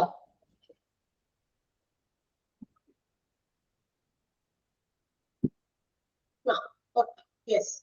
And the last part, contents of audit report. ഈ ഒരു ഓഡിറ്റ് നടത്തി when we are submitting an audit report, ഒരു audit report സബ്മിറ്റ് ചെയ്യുമ്പോൾ ആ ഓഡിറ്റ് റിപ്പോർട്ടിനകത്ത് എന്തൊക്കെ ഉൾപ്പെടുത്തണം, എന്തൊക്കെ കണ്ടന്റ് ആണ്. നമ്മൾ ബുക്ക് എടുക്കുമ്പോൾ ആ ബുക്കിന്റെ അകത്തൊക്കെ എന്തോരം കാര്യങ്ങളുണ്ടെന്ന് ഒരു കണ്ടന്റ് പേജ് ഉണ്ടാവും അല്ലെ. പിന്നെ ഓരോ ചാപ്റ്റർ വൈസ് ഫസ്റ്റ് ചാപ്റ്റർ ഇന്നത്, സെക്കൻഡ് അത് ഒരു കണ്ടന്റ് ആണ്. അപ്പൊ ഇതേപോലെ മെഡിക്കൽ റിപ്പോർട്ടിൽ ഒരു കണ്ടന്റ് ഉണ്ട്. സോ അതിന്റെ കണ്ടന്റുകളാണ് ബാക്ക്ഗ്രൗണ്ട്, എന്തിന്റെ അടിസ്ഥാനത്തിലാണ്, ഏത് ബാക്ക്ഗ്രൗണ്ട് ബേസ് ചെയ്താണ് ഓഡിറ്റിംഗ് കണ്ടക്ട് ചെയ്തിരിക്കുന്നത്. സോ അതിന്റെ ബാക്ക്ഗ്രൗണ്ട്, പിന്നെ ലിറ്ററേച്ചർ റിവ്യൂ, അവർ കണ്ടക്ട് ചെയ്യാൻ പല റിവ്യൂസ്, അതും ഇതിന്റെ അകത്ത് നമ്മുടെ മെഡിക്കൽ ഓഡിറ്റിൽ ഉണ്ടാവണം. Then the criteria and standard predetermined, നേരത്തെ കൂട്ടി തീരുമാനിച്ചിരിക്കുന്ന ക്രൈറ്റീരിയ, അതുപോലെ തന്നെ ഒരു സ്റ്റാൻഡേർഡ് ഫിക്സ് ചെയ്തിട്ടുണ്ടെങ്കിൽ അത് വേണം. മെത്തേഡ്സ് ഓർ പ്രോട്ടോകോൾസ് യൂസ്ഡ്, ഓഡിറ്റിംഗിന് വേണ്ടി നമ്മൾ ഉപയോഗിച്ചിരിക്കുന്ന പല രീതികൾ, പ്രോട്ടോകോൾസ്, നിയമങ്ങൾ, എഗ്രിമെന്റുകൾ, ഓക്കെ, അതെല്ലാം വേണം. പിന്നെ ഓഡിറ്റിന്റെ റിസൾട്ട് വേണം. പിന്നെ റെക്കമെൻഡേഷൻസ് ഫോർ ചേഞ്ച്, ഓഡിറ്റിംഗിന്റെ റിസൾട്ടിലൂടെ നമ്മൾ ഏതൊക്കെ ചേഞ്ചസ് എന്തൊക്കെ കൊണ്ടുവരണം അതിന് റെക്കമെൻഡ് ചെയ്യാം. എന്തൊക്കെ റെക്കമെൻഡേഷൻസ് ഓഡിറ്റ് ടീമിന് ചെയ്യാൻ പറ്റും, ആ റെക്കമെൻഡേഷൻസും നമ്മൾ ഇതിനകത്ത് ഉൾപ്പെടുത്തണം. റെക്കമെൻഡേഷൻസ് ഫോർ ഫർദർ ഓഡിറ്റ്, ഇനി ഫർദർ ഓഡിറ്റ് നമ്മൾ എപ്പോഴൊക്കെ ചെയ്യണം, എങ്ങനെയൊക്കെ ചെയ്യണം, അതിന്റെ റെക്കമെൻഡേഷൻസ്, ഇതെല്ലാം ഓഡിറ്റിന്റെ റിപ്പോർട്ടിനകത്ത് ഉണ്ടായിരുന്നു. കണ്ടക്ട് ചെയ്യാൻ മാത്രം പോരാ, അതിനൊരു report should be there, report വേണം. ആ റിപ്പോർട്ടിനകത്ത് ഈ പറയുന്ന എല്ലാ കാര്യങ്ങളും ഇൻക്ലൂഡ് ചെയ്യും. ഓക്കെ, അത് നമ്മൾ അറിഞ്ഞിരുന്നാൽ മതി, അണ്ടർലൈൻ ചെയ്യേണ്ട. So these are the contents of audit report. Background, literature review, criteria and standard, methods or protocols used, results, recommendations for change, and recommendations for further audit. Clear ആയോ? മനസ്സിലായില്ലേ? Okay, അപ്പൊ നമ്മളുടെ ആ ഒരു ഓഡിറ്റ് എന്ന് പറയുന്ന ഒരു ചാപ്റ്റർ ആണ് തീർന്നത്. തേർഡ് മൊഡ്യൂളിലെ 12th ചാപ്റ്റർ ആയിരുന്നു അല്ലെ. തേർഡ് മൊഡ്യൂളിലെ 12th ചാപ്റ്റർ ആയിരുന്നു നമ്മള് ഇപ്പൊ പഠിച്ച ഓഡിറ്റ്. ഇതിന്റെ ഏറ്റവും ഇമ്പോർട്ടന്റ് ആയിട്ടുള്ള ഓഡിറ്റ് നടത്തുന്നത് to increase or to improve the patient quality of patient care, to make developments in the hospitals. ഹോസ്പിറ്റൽസിൽ പുതിയ പുതിയ മാറ്റങ്ങൾ കൊണ്ടുവരണം, പുതിയ മെത്തേഡുകൾ കൊണ്ടുവരണം, അങ്ങനെയുള്ള കുറെ കാര്യങ്ങൾ. ഓക്കെ, അപ്പൊ ആ പേജ് ഒന്ന് വായിച്ച് കഴിഞ്ഞിട്ട് ഇപ്പൊ തന്നെ നമുക്ക് അടുത്ത ചാപ്റ്റർ തുടങ്ങാം. 2 മിനിറ്റ് നടക്കാം കേട്ടോ.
ഓക്കെ, വായിച്ചു നോക്കിയോ എല്ലാവരും?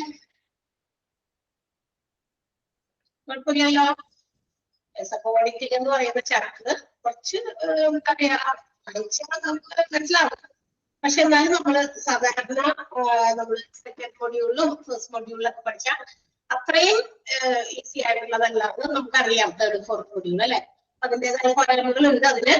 പക്ഷെ എങ്കിലും നമ്മള് മാർക്ക് ചെയ്തിരിക്കുന്ന അണ്ടർലൈൻ ചെയ്തിരിക്കുന്ന പോയിന്റുകളൊക്കെ കൃത്യമായിട്ട് നന്നായിട്ട് ഒന്ന് കൂടുതൽ കുറച്ച് ഇമ്പോർട്ടൻസ് കൊടുത്ത് വായിച്ച് പഠിക്കുക.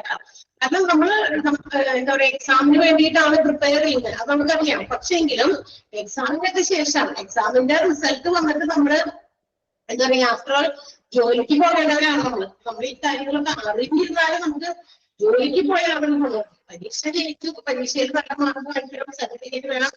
അതിന്റെ ഒപ്പം തന്നെ ആ സർട്ടിഫിക്കറ്റ് മാത്രം പോരാ, ഇതിനകത്ത് എന്തൊക്കെ കാര്യങ്ങളുണ്ടെന്നുള്ളത് നമുക്ക് ക്ലാസ്സിൽ കയറി ടീച്ചേഴ്സ് പറയുന്നതും അല്ലെങ്കിൽ ക്ലാസ്സിൽ കയറാൻ പറ്റിയില്ല എന്നുള്ള റെക്കോർഡ് ക്ലാസ് കണ്ട് അതുപോലെ തന്നെ നോട്ട് എടുത്ത് വെച്ച് ഒപ്പിച്ച് വായിച്ച് മനസ്സിലാക്കിയൊക്കെ പഠിച്ചാലേ നമുക്ക് അതുകൊണ്ട് ഗുണമുള്ളൂ.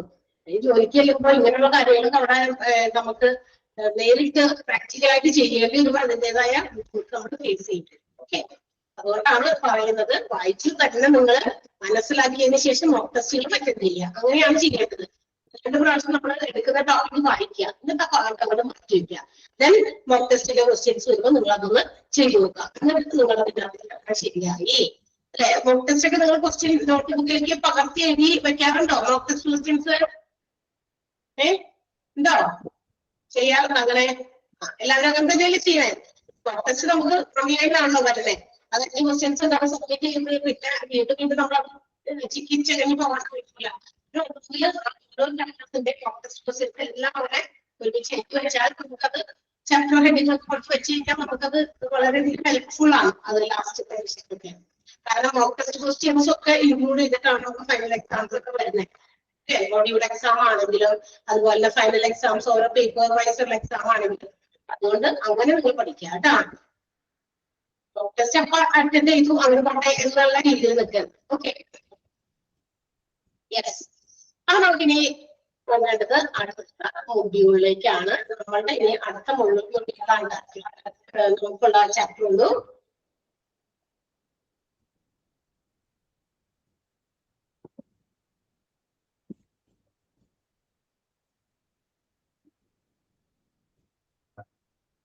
സെക്കൻഡ്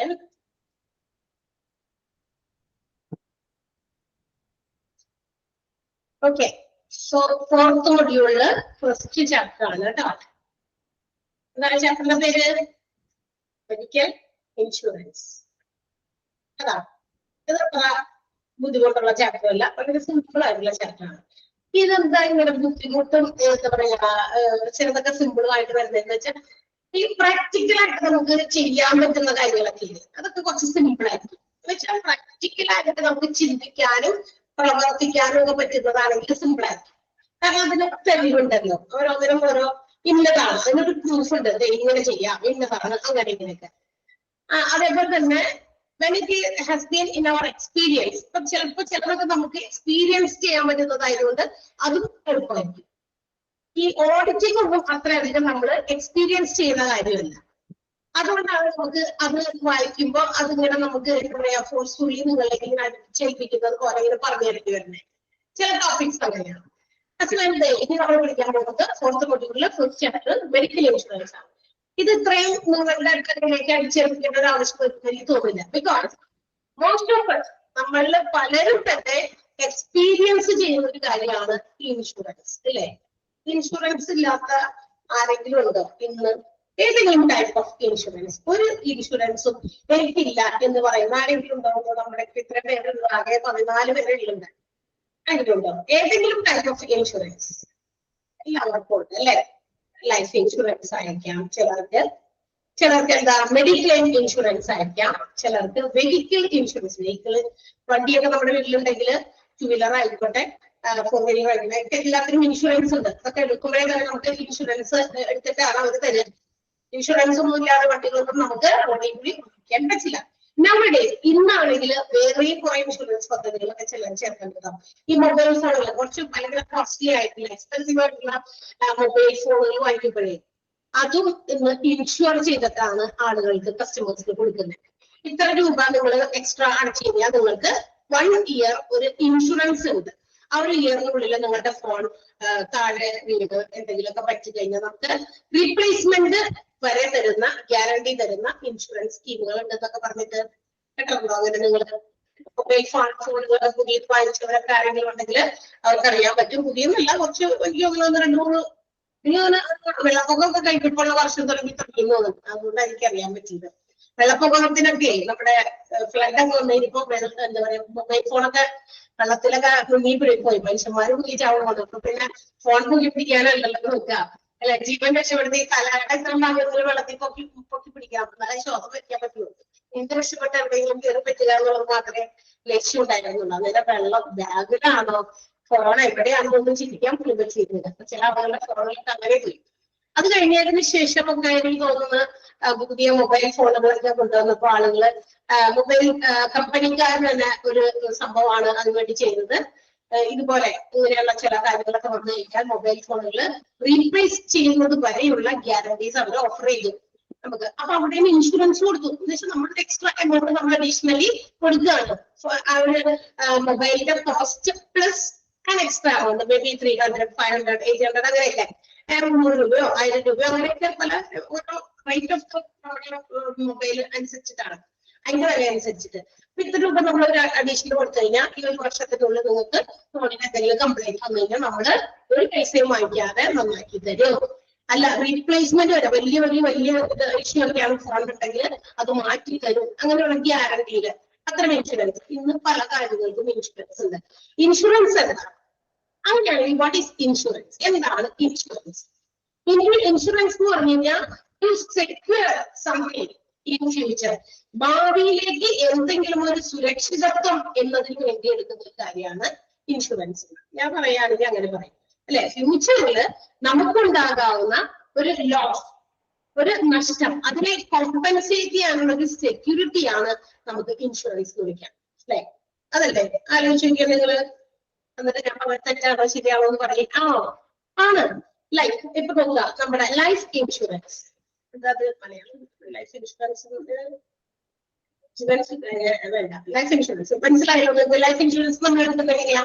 അതായത് ഒരു ഇൻഷുറൻസിനകത്ത് നമ്മൾ പങ്കുവരുമ്പോൾ ലൈഫ് ഇൻഷുറൻസിൽ പങ്കുവരികയാണെങ്കിൽ നമ്മൾ അതിൽ എന്താ പറയുക ഒരു ഇൻഷുർഡ് ആയിട്ട് മാറുകയാണെങ്കിൽ നമ്മളത് എടുക്കുമ്പോൾ അവർ പറയും 10 വർഷത്തെ അല്ലെങ്കിൽ 15 വർഷത്തെ. പണ്ടൊക്കെ ഭയങ്കര ഡ്യൂറേഷനിലുള്ള ലൈഫ് ഇൻഷുറൻസ് എന്താ പറയാ പ്രോഗ്രാമുകളായിരുന്നു.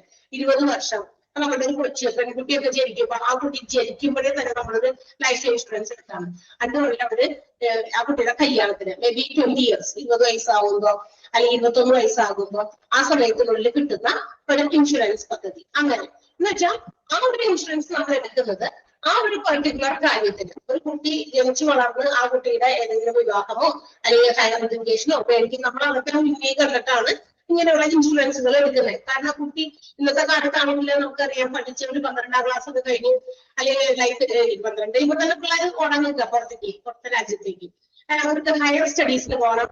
ഹ്യൂജ് എമൗണ്ട്, ഒരുപാട് കാശ് വേണം. ഇന്നത്തെ കാലത്ത് +2 ഒക്കെ കഴിഞ്ഞ് കുട്ടികൾ ആഗ്രഹിക്കുന്ന അവരുടെ ലൈഫ് സെറ്റ് ആകാൻ വേണ്ടി അവരും തെരഞ്ഞെടുക്കാൻ പോകുന്ന കോഴ്സിനൊക്കെ ഒത്തിരി കാശ് വേണം. ഹ്യൂജ് ഇൻവെസ്റ്റ്മെന്റ് കോളേജുകളിൽ പോയി പഠിക്കാൻ, പുറത്ത് സ്റ്റേറ്റ് വിട്ട് പോയി പഠിക്കാൻ, അല്ലെങ്കിൽ ഇന്റർനാഷണൽ പുറത്ത് രാജ്യത്ത് പോയി പഠിക്കാനൊക്കെ അവർ ഉദ്ദേശിക്കുന്ന 22 ലക്ഷം 30 ലക്ഷം 40 ലക്ഷം വേണമെങ്കിൽ അന്നത്തെ ആ ഒരു ഫ്യൂച്ചറിനെ നമുക്ക് സെക്യൂർ ചെയ്യാൻ വേണ്ടി ഇവിടെ മുതൽ കൊച്ചു ജനിക്കുമ്പോൾ തുടങ്ങി നടത്തുന്ന ഒരു ചെറിയ പേയ്മെന്റ് നടത്തി നമ്മളൊരു ഇൻഷുറൻസ് എടുക്കുന്നു. അപ്പൊ 20 വർഷം കഴിഞ്ഞിട്ട് അങ്ങനെയൊക്കെയാണ്. ഇപ്പൊ കുറച്ചും കൂടി നല്ല രീതിയിലുള്ള ഇൻഷുറൻസ് ലൈഫ് ഇൻഷുറൻസ് പദ്ധതികളൊക്കെ ഉണ്ട്. എമൗണ്ട് ചിലപ്പോൾ മേ ബി ഹ്യൂജ്. തുടക്കം നമ്മൾ കൊടുക്കേണ്ടി വരുന്ന ആ പേയ്മെന്റ് എന്ന് പറയുന്നത് കുറച്ച് കൂടുതലായിരിക്കാം, പക്ഷെ അതിന്റെ ഡ്യൂറേഷൻ കുറവായിരിക്കും.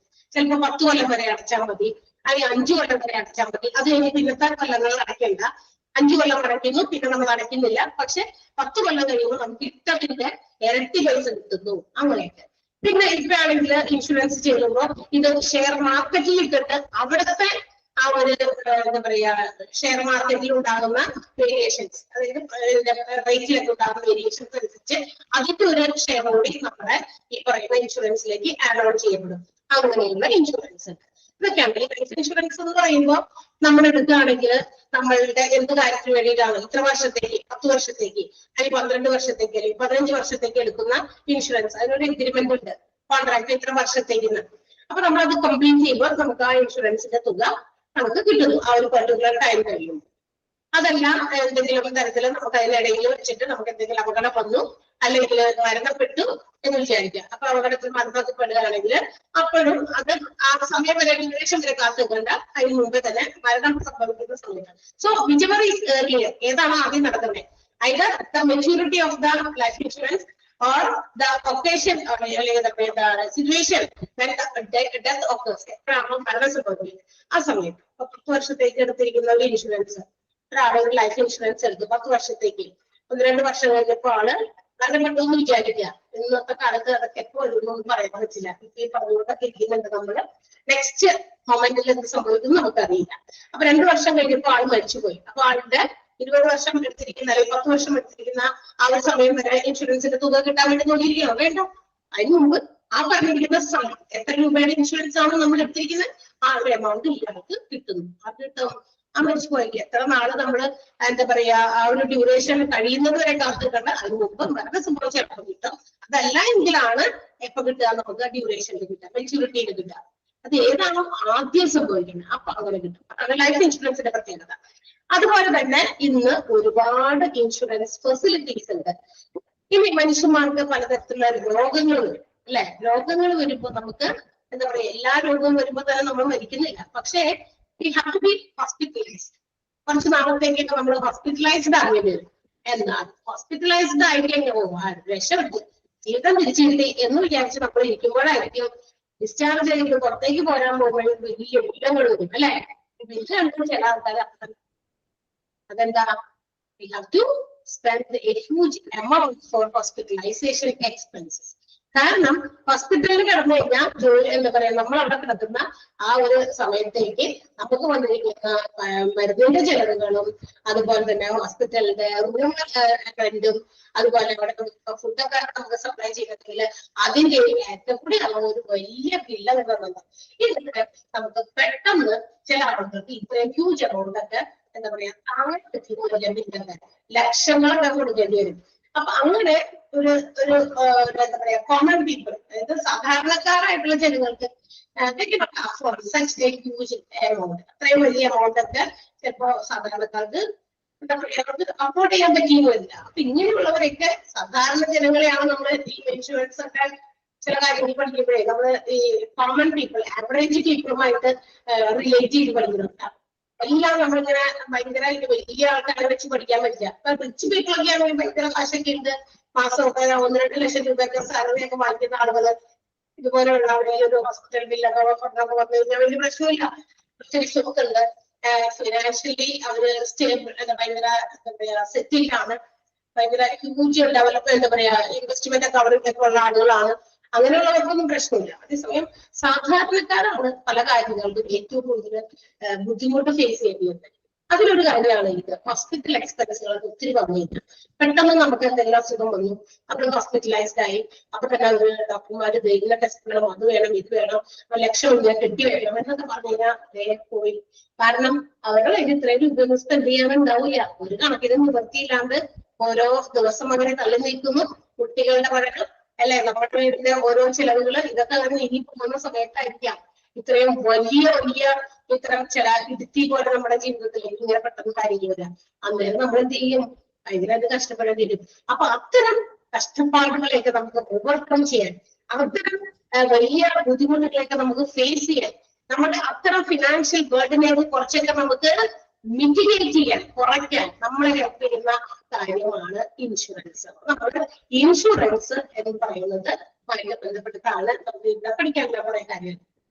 പക്ഷേ ഇൻഷുറൻസിനെ കുറിച്ച് നമ്മൾ പഠിക്കുന്നതിന് മുമ്പ് കുറച്ച് important terms have to be study. കുറച്ച് ഇമ്പോർട്ടന്റ് ആയിട്ടുള്ള നമുക്ക് ഇൻഷുറൻസ് റിലേറ്റ് ചെയ്തിട്ടുള്ള കുറച്ച് പദങ്ങൾ നമുക്ക് പഠിക്കാനുണ്ട്. So first of all, let's see which are the important terms related to medical insurance. Medical insurance മായിട്ട് ബന്ധപ്പെട്ട ചില ടേമുകൾ, ചില പദങ്ങൾ, ചില കാര്യങ്ങൾ പഠിക്കുമ്പോൾ നമുക്ക് പുതിയ പുതിയ ടേമുകൾ പഠിക്കാം. ടേം പഠിച്ചാൽ നമുക്ക് ഇതിന്റെ ഉള്ളിലേക്ക് കയറി പഠിക്കാൻ പറ്റുള്ളൂ. ടേംസ് പഠിക്കാതെ പറ്റില്ല. നമ്മള് ഇംഗ്ലീഷ് പഠിക്കുമ്പോൾ നമ്മൾ ആദ്യം എന്താ പഠിക്കാം? നമുക്ക് ഇംഗ്ലീഷ് പഠിക്കണം. നമ്മൾ ആദ്യം എന്ത് പഠിക്കണം? മലയാളം പഠിക്കണം. നമ്മൾ ആദ്യം എന്ത് പഠിക്കണം? നമ്മളൊരു ലാംഗ്വേജ്, ഏതെങ്കിലും ഒരു ലാംഗ്വേജ് പഠിക്കണമെങ്കിൽ first of all we have to start from the base, അല്ലെ? ബേസിൽ നിന്ന് തുടങ്ങണ്ടേ? അതെ, ബേസിൽ തുടങ്ങണം. So that is that. തീർച്ചയായിട്ടും അത് തന്നെയാണ്. അതെ, ഇംഗ്ലീഷ് പഠിക്കണമെങ്കിൽ ആൽഫബറ്റ്സ് പഠിക്കണം, മലയാളം പഠിക്കണമെങ്കിൽ അക്ഷരങ്ങൾ പഠിക്കണം, ഹിന്ദി പഠിക്കണമെങ്കിലും അക്ഷരങ്ങൾ തന്നെ പഠിക്കണം. ഇത് പിന്നെ ഇങ്ങനെ വർത്തമാനം പറഞ്ഞിട്ട്, പക്ഷെ അങ്ങനെയാണെങ്കിൽ നമുക്ക് അത് പഠിക്കണം എന്നുള്ളത് പറയുമ്പോൾ to write and to speak, അല്ലെ? എഴുതാനും വായിക്കാനും പറ്റണം. അങ്ങനെയാണ് നമുക്ക് പഠിത്തം എന്ന് പറയാം. അപ്പൊ നമുക്ക് അതിന്റെ എന്താ പറയാ ആൽഫബറ്റ്സ് പഠിക്കും. അങ്ങനെയാണ് നമ്മൾ ആൽഫബറ്റ്സ് പഠിക്കുന്നു. ആൽഫബറ്റ്സ് ചേർത്ത് വെച്ച് നമ്മൾ വേർഡ്സ് പഠിക്കുന്നു. വേർഡ്സുകൾ ചേർത്ത് നമ്മൾ സെന്റൻസ് പഠിക്കുന്നു. സെന്റൻസുകൾ ചേർത്ത് നമ്മൾ പാരഗ്രാഫ് ആക്കാനും അല്ലെ ഇങ്ങനെ നീണ്ട് സംസാരിക്കാനും പറ്റും. അതുപോലെ അപ്പൊ അതിന് ഓരോ ടേംസ് ഉണ്ട്. അതാണ് നമ്മൾ ആദ്യം പഠിക്കുക. മെഡിക്കൽ ഇൻഷുറൻസ് പഠിക്കുമ്പോഴും ആദ്യം അതിനെ കുറിച്ച് അത് റിലേറ്റ് ചെയ്യുന്ന കുറച്ച് പദങ്ങൾ നമുക്ക് പഠിക്കാനുണ്ട്. ഒന്നാമത്തേത് ഹെൽത്ത് ഇൻഷുറൻസ് ആണ്. ഹെൽത്ത്, ആരോഗ്യ ഇൻഷുറൻസ്. എന്താണ് ആരോഗ്യ ഇൻഷുറൻസ് എന്ന് പറയുന്നത്? When you have some diseases or accidents, the medical expenses which is met is called health insurance. അതായത് നമുക്ക് ഏതെങ്കിലും തരത്തിലുള്ള ആക്സിഡന്റ് ഉണ്ടാകുക, അല്ലെങ്കിൽ എന്തെങ്കിലും രോഗം വരിക, അങ്ങനെ ആ രോഗം വരുമ്പോ അല്ലെങ്കിൽ ആക്സിഡന്റ് ഒക്കെ വരുമ്പോൾ നമ്മൾ ഹോസ്പിറ്റലിലാകും, അഡ്മിറ്റ് കിടക്കേണ്ടി വരും. അങ്ങനെ അവിടെ വരുന്ന ചെലവുകൾ, ഹോസ്പിറ്റലിലെ മെഡിക്കൽ എക്സ്പെൻസ് നമുക്ക് മീറ്റ് ചെയ്ത് കിട്ടുന്ന എന്നുവെച്ചാൽ നമ്മളുടെ അവിടെ വന്നേക്കുന്ന ബില്ലിന്റെ ചെലവുകളെല്ലാം തരാം, ഞങ്ങൾ തരാം എന്ന് പറയുന്ന, അല്ലെങ്കിൽ അത് തന്ന് തീർക്കുന്ന, അതായത് ആ മെഡിക്കൽ എക്സ്പെൻസ് ഒക്കെ മീറ്റ് ചെയ്ത് തീർക്കുന്ന ആ ഒരു ഇൻഷുറൻസ്. അത്തരം ഇൻഷുറൻസുകളെ നമുക്ക് അസുഖങ്ങൾ വരുമ്പോഴും ആക്സിഡന്റ് ഒക്കെ വന്ന് ഹോസ്പിറ്റലൈസ്ഡ് ആകുമ്പോൾ അതിന്റെ എക്സ്പെൻസ് മീറ്റ് ചെയ്യുന്ന അത്തരം ഇൻഷുറൻസിനെ പറയുന്ന പേരാണ് ഹെൽത്ത് ഇൻഷുറൻസ്. വാട്ട് ഈസ് മനസ്സിലായോ? അപ്പൊ ലൈഫ് ഇൻഷുറൻസും ഹെൽത്ത് ഇൻഷുറൻസും ഒന്നാണോ? ആണോ? ചോദിക്കട്ടെ. ഒറ്റ സെന്റൻസ് നമ്മൾ പറഞ്ഞുള്ളൂ. ഒന്നാമത്തെ term health insurance. Health insurance ആണോ ലൈഫ് ഇൻഷുറൻസ്? ലൈഫ് ഇൻഷുറൻസ് എന്താണെന്ന് വെറുതെ ഞാൻ കുറെ നേരം ഇങ്ങനെ പ്രസംഗിച്ചു. അല്ലല്ലോ, അല്ലെ?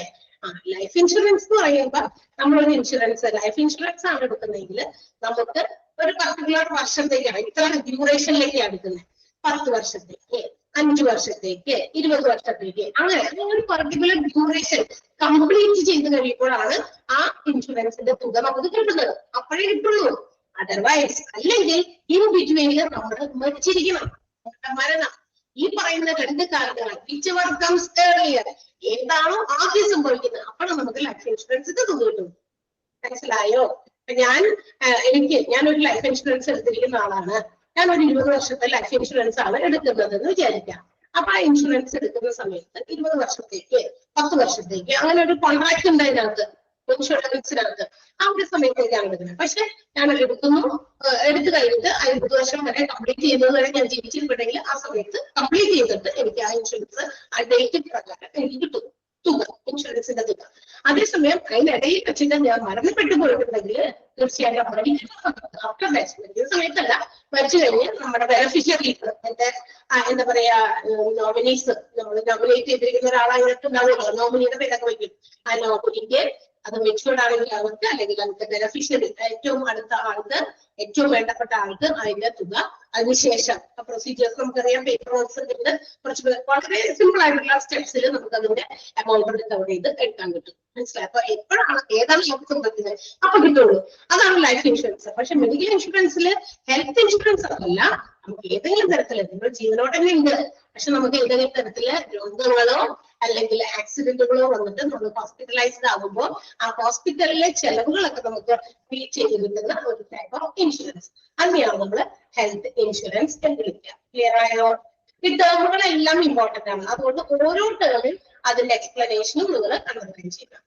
ആർക്കെങ്കിലും മനസ്സിലാവാത്തതുണ്ടോ? ഹെൽത്ത് ഇൻഷുറൻസ് ടേംസ് ഒക്കെ പഠിച്ചു കഴിഞ്ഞാൽ നമുക്ക് കാര്യങ്ങൾ ബാക്കി മനസ്സിലാവും കേട്ടോ. അതുകൊണ്ടാണ് ടേംസ് ഇത്ര നീട്ടി പിടിച്ച് പറയുന്നത്. മനസ്സിലായോ? എനിവൺ? മനസ്സിലാവാത്തത് ആരെങ്കിലും ഉണ്ടോ? പറയണം, പറഞ്ഞാലേ എനിക്ക് മനസ്സിലാവുള്ളൂ. നിങ്ങൾക്ക് മനസ്സിലാക്കിയിട്ടാന്ന് അല്ലെങ്കിൽ നമ്മൾ ഇങ്ങനെ എടുത്തെടുത്ത് പോകും കേട്ടോ. ചെയ്തോ? ഹെൽത്ത് ഇൻഷുറൻസ് എന്താണ്? ഓക്കെ, അടുത്തത്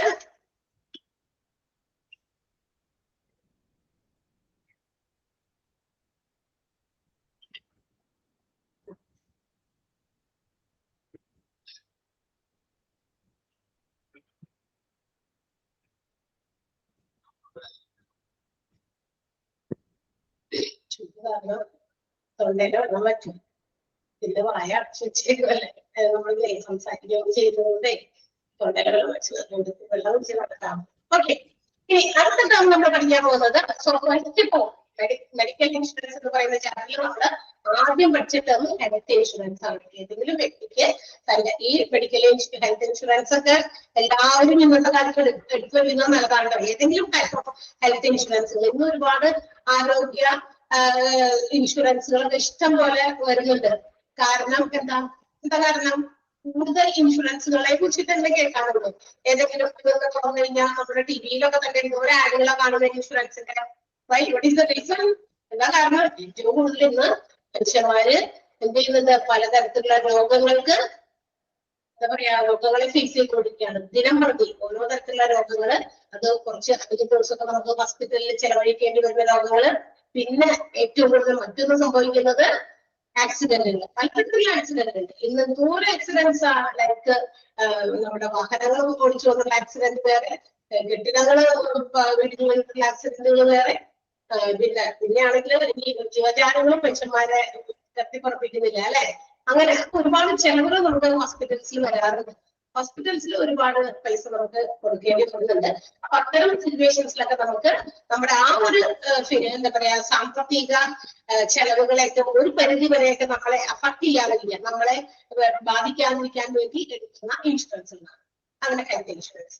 സോ ഇനി ഇൻഷുറൻസുമായിട്ട് ബന്ധപ്പെട്ട രണ്ടാൾക്കാരാണ് ഇൻഷുറൻസിന്റെ ആ ഒരു ഇതിലെ എഗ്രിമെന്റിൽ വരുന്ന പ്രധാനപ്പെട്ട രണ്ടാളുകളാണ്. First one insurer and second one is insurer. ആരൊക്കെയാണ്? Insurer, insurer, insured, insurer. ഇതാണ് പഠിക്കാൻ പോകുന്നത് അടുത്ത രണ്ട്. So first one insured. ആരാണ് insured? Insured is the person or business which get compensated if any loss occur. ഏതെങ്കിലും തരത്തിലുള്ള നഷ്ടം ഉണ്ടാകും, ആ നഷ്ടത്തിന്റെ പരിഹാരം കിട്ടുന്ന വ്യക്തിയോ ബിസിനസ് സ്ഥാപനങ്ങളോ അതിനെയാണ് നമ്മൾ ഇൻഷുർഡ് എന്ന് വിളിക്കുക.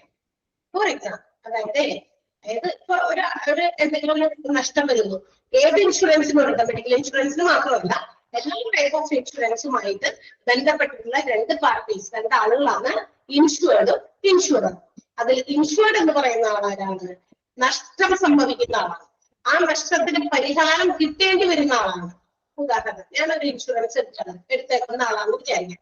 Any type of insurance, may be life insurance ആയിക്കോട്ടെ അല്ലെങ്കിൽ ഹെൽത്ത് ഇൻഷുറൻസ് ആയിക്കോട്ടെ, എടുത്തിരിക്കുന്ന ഒരാളാണ്. അപ്പൊ എനിക്ക് ഏതെങ്കിലും തരത്തിലുള്ള ഒരു അസുഖം വന്നു, ഞാൻ ഹോസ്പിറ്റലൈസ്ഡ് ആയി. അപ്പൊ ആ ഹോസ്പിറ്റലിന്റെ ചെലവുകൾ എനിക്കാണ് കിട്ടേണ്ടത് അല്ലെ, എനിക്കാണ് അതിന്റെ നഷ്ടത്തിന്റെ പരിഹാരം. പൈസ കുറെ ചെലവായി, ആ പൈസയുടെ നഷ്ടപരിഹാരം എനിക്ക് കിട്ടണം, കോമ്പൻസേറ്റ് ചെയ്ത് കിട്ടണം. ആ കിട്ടേണ്ട വ്യക്തി ഞാനാണ്. So I M the insured, ഞാനാണ് ഇൻഷുർഡ് എന്ന് പറയുന്ന ആളിനകത്ത്. ഇനി രണ്ടാമത്തെ വ്യക്തി ഇൻഷുറർ ആണ്. ഇനി ആരാണ് ആ ഇൻഷുറൻസിന്റെ തുക കൊടുക്കുന്നത്? കിട്ടിയത് കിട്ടി, കൊടുക്കുന്ന ഒരാളുണ്ടല്ലോ. എനിക്ക് ആശുപത്രി, ഞാനൊന്നും ആശുപത്രിയിലായകളെ എനിക്ക് വയ്യാണ്ട് ഹോസ്പിറ്റലൈസ്ഡ് ആയി, ഞാനൊരു ഹെൽത്ത് ഇൻഷുറൻസ് എടുത്തിട്ടുണ്ടായിരുന്നു.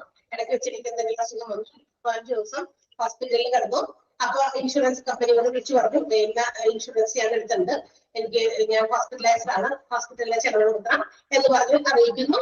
അവര് നമ്മുടെ പൈസ ബില്ലൊക്കെ ക്ലിയർ ചെയ്തു, ഹോസ്പിറ്റലിന്റെ ബില്ലൊക്കെ ക്ലിയർ ചെയ്തു. ഹോസ്പിറ്റൽസിന്റെ ആ ഹോസ്പിറ്റൽസിന്റെ ബില്ലുകൾ ക്ലിയർ ചെയ്യുന്നു. അല്ലെങ്കിൽ ആ നഷ്ടത്തിന്റെ പരിഹാരം കൊടുക്കുന്ന വ്യക്തി അല്ലെങ്കിൽ കമ്പനി, വ്യക്തിയല്ല, അതൊരു കമ്പനിയാണ്. ആ കമ്പനിയെ പറയുന്ന പേരാണ് insurer. Insurer is the company who pays the compensation or who agrees to pay the compensation. Compensation തുക ഞങ്ങൾ തന്നോളാം എന്ന് അനുമതി നൽകുന്ന, അനുവാദം നൽകുന്ന കമ്പനിയെ വിളിക്കുന്ന പേരാണ് insurer. So these are the two parties in insurance contract, ഒരു ഇൻഷുറൻസ് കരാറിൽ ഏർപ്പെട്ടിരിക്കുന്ന രണ്ട് വ്യക്തികളാണ്, ഒന്ന് ഇൻഷുർഡ് ഒന്ന് ഇൻഷുറർ. രണ്ട് തമ്മിൽ ക്ലാഷ് ആകുന്നത് ഇൻഷുർഡ് ആരാണ്, ഇൻഷുറർ ആരാണ്. ഇൻഷുർഡ് എന്ന് പറഞ്ഞാൽ നഷ്ടത്തിന്റെ പരിഹാരം കിട്ടേണ്ടി വരുന്ന വ്യക്തി ആണ് ഇൻഷുർഡ്. ആരാണ് നഷ്ടപരിഹാരം കൊടുക്കുന്നത്, ഫിനാൻഷ്യൽ ആയിട്ട് നഷ്ടപരിഹാരം കൊടുക്കുന്ന ആ കമ്പനിയെ വിളിക്കുന്ന പേരാണ് insurer. That is the insurance company. Insurance കമ്പനിയാണ് ഇൻഷുറർ എന്ന് വിളിക്കുന്നത്. ക്ലിയർ ആയോ? മനസ്സിലായോ? ഇൻഷുറർ ആരാണെന്ന് മനസ്സിലാവാത്ത ആരെങ്കിലും ഉണ്ടോ? പറയണം. അപ്പൊ നമ്മള് പഠിച്ച 3 ടേംസ് ആണ് ഇതൊക്കെ പഠിച്ചത്. ഹെൽത്ത് ഇൻഷുറൻസ് എന്താണെന്ന് പഠിച്ചു, ഇൻഷുർഡ് ആരാണെന്നും ഇൻഷുറർ ആരാണെന്നും പഠിച്ചു. ഞാൻ പറഞ്ഞു എല്ലാ ടേംസും ഇമ്പോർട്ടന്റ് ആണ്. ഈ ചാപ്റ്ററിനകത്ത് കുറെ ഇമ്പോർട്ടന്റ് ആയിട്ടുള്ള കാര്യങ്ങളുണ്ട്, പക്ഷെ എളുപ്പത്തിൽ പഠിക്കാൻ പറ്റുന്നതുമാണ് അല്ലേ? ഒന്ന് ആലോചിച്ച് നോക്കിയേ. ഇനി പറഞ്ഞു പോകുന്നതിൽ എന്തെങ്കിലും സംശയം ആർക്കെങ്കിലും ഉണ്ടോ? ആർക്കും സംശയമില്ല, എല്ലാവർക്കും കിട്ടിയല്ലോ. യെസ്, ലേക്ക് അടുത്ത ടേം നമ്മൾ പഠിക്കാൻ പോകുന്നത് പുതിയൊരു ടേം, ഇൻഷുറൻസുമായിട്ട്. ഇതൊക്കെ പുതിയതൊന്നുമല്ല, പുത്തരിയൊന്നുമല്ല, കാരണം നമ്മളിതൊക്കെ കുറെ എക്സ്പീരിയൻസ് ചെയ്തതാണ്. അതാണ് ഞാൻ പറഞ്ഞത്, ഇൻഷുറൻസ് പഠിക്കാൻ അത്ര വലിയ ബുദ്ധിമുട്ട് തോന്നില്ല. ബിക്കോസ് നമ്മൾക്ക് എല്ലാവർക്കും ചെറിയ തോതിലെങ്കിലും ഇതിനെ കുറിച്ച്, ഇൻഷുറൻസിനെ കുറിച്ച് പല കാര്യങ്ങൾ അറിയാം. ഓൾറെഡി നമുക്കൊക്കെ എല്ലാവർക്കും തന്നെ ഏതെങ്കിലും ടൈപ്പ് ഓഫ് ഇൻഷുറൻസ് ഉള്ളവരാണ്. അതുകൊണ്ട് കുറെ ടേംസ് നമുക്കറിയാം.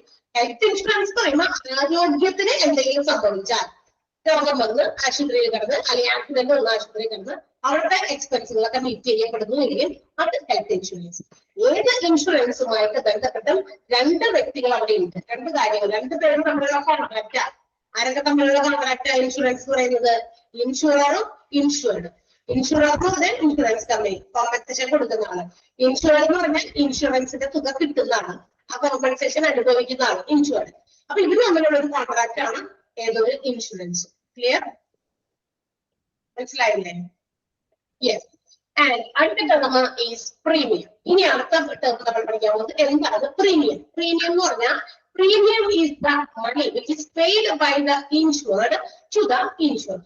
ഇൻഷുറൻസ് കമ്പനിക്ക്, അതായത് ഇൻഷുറർക്ക്, നമ്മുടെ ഇൻഷുർഡ് ഇൻഷുറൻസ് എടുത്തിരിക്കുന്ന ആള് പതിവായി means may be monthly or half yearly, quarterly or annually, ഇങ്ങനെ ചിലപ്പോൾ മാസം അല്ലെങ്കിൽ എന്താ പറയാ 3 മാസം കൂടുമ്പോ, 3 മാസം കൂടുമ്പോ, 4 മാസം കൂടുമ്പോ, ക്വാർട്ടർലി ആയിട്ടോ അല്ലെങ്കിൽ ഹാഫ് ഇയർലി ആയിട്ടോ അല്ലെങ്കിൽ ആനുവൽ ആയിട്ടോ വാർഷികമായിട്ടോ, ഇങ്ങനെ തവണകളായിട്ട് ഒരു തുക ഇൻഷുർഡ് ഇതിനു വേണ്ടി കുറയ്ക്കേണ്ടി വരും.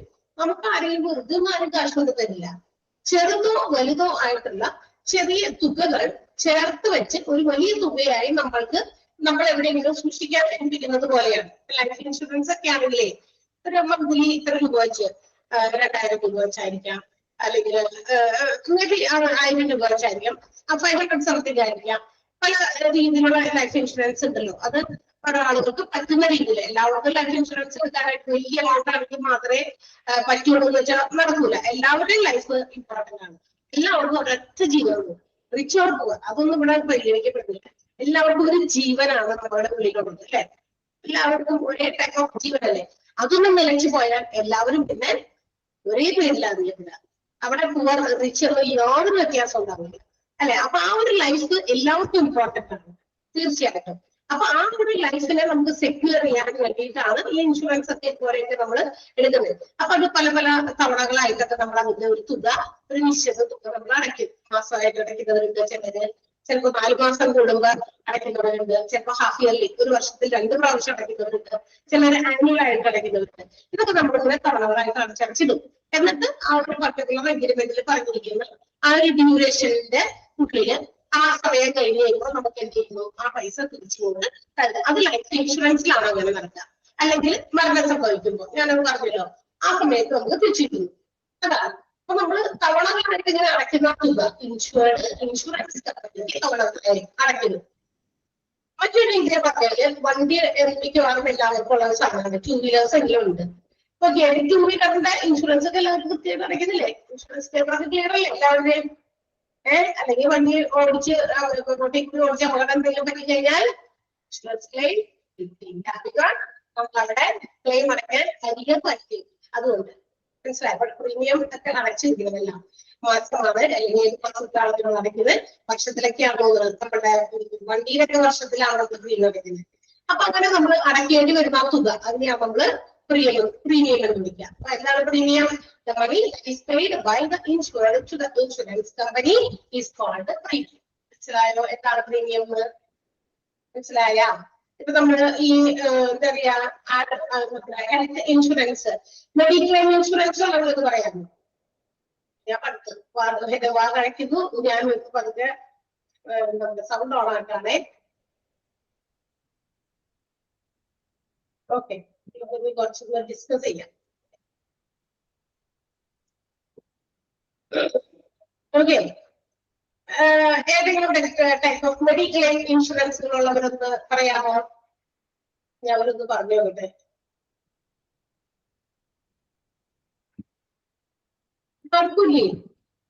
ഹോസ്പിറ്റൽസിൽ ചെല്ലുമ്പേ ഇൻഷുറൻസ് ഉണ്ട്, ഇൻഷുറൻസിന്റെ സംഭവം എവിടെ ഉണ്ട് എന്നൊക്കെ ചോദിക്കാവുന്നില്ലേ നിങ്ങള്?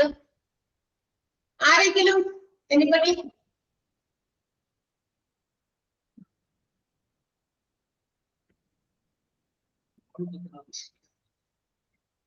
സൗണ്ട് ഞാൻ അഡ്മിറ്റ് ചെയ്തിട്ടുണ്ട്.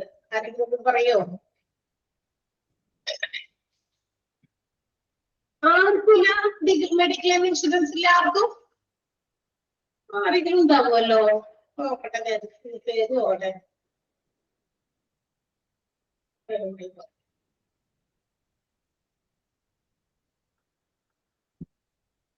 ആരാത്? അബ്ദുൾ ആരാത് പറഞ്ഞ വായിച്ചില്ല. ആരൊരാൾ പറഞ്ഞു നോക്കട്ടെ. അബ്ദുൾ സമദ്. അബ്ദുൾ സമദിന്റെ പേരിലുള്ളത് ആരാ? അബ്ദുൾ സമദ് തന്നെയാണോ? സംസാരിക്കോ?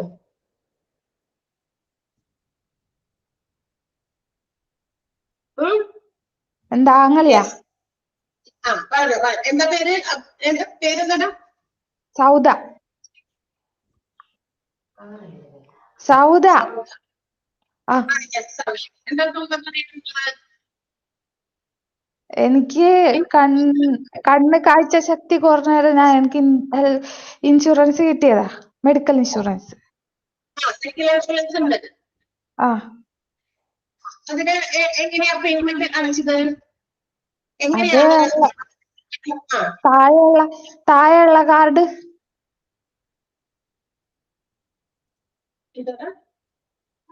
Ration card. ഇതിന് നമ്മൾ ആ ഇൻഷുറൻസിൽ പാർട്ടിസിപ്പേറ്റ് ചെയ്തല്ലോ. ബേസിസിലാണ്. പക്ഷെ ഇപ്പോൾ നമ്മൾ ഒരു ഇൻഷുറൻസ് എടുത്തിട്ടുണ്ടാവുമല്ലോ. അത്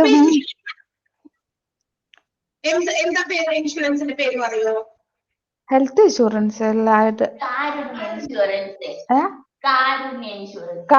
ഇൻഷുറൻസ്. അതാണ് ഞാൻ ചോദിച്ചത്, കാരുണ്യ ഇൻഷുറൻസ് അല്ലെ? അപ്പൊ ഈ കാരുണ്യ ഇൻഷുറൻസിൽ ജോയിൻ ചെയ്തപ്പോ സൗദ ഏതെങ്കിലും തരത്തിൽ പൈസ അടച്ചിരുന്നു? എന്തെങ്കിലും ചെറുതോ വലുതോ ആയിട്ടുള്ള എന്തെങ്കിലും ഒരു ചെറിയ എമൗണ്ട്? പൈസ അടച്ചിട്ടില്ല നമ്മളൊട്ടു.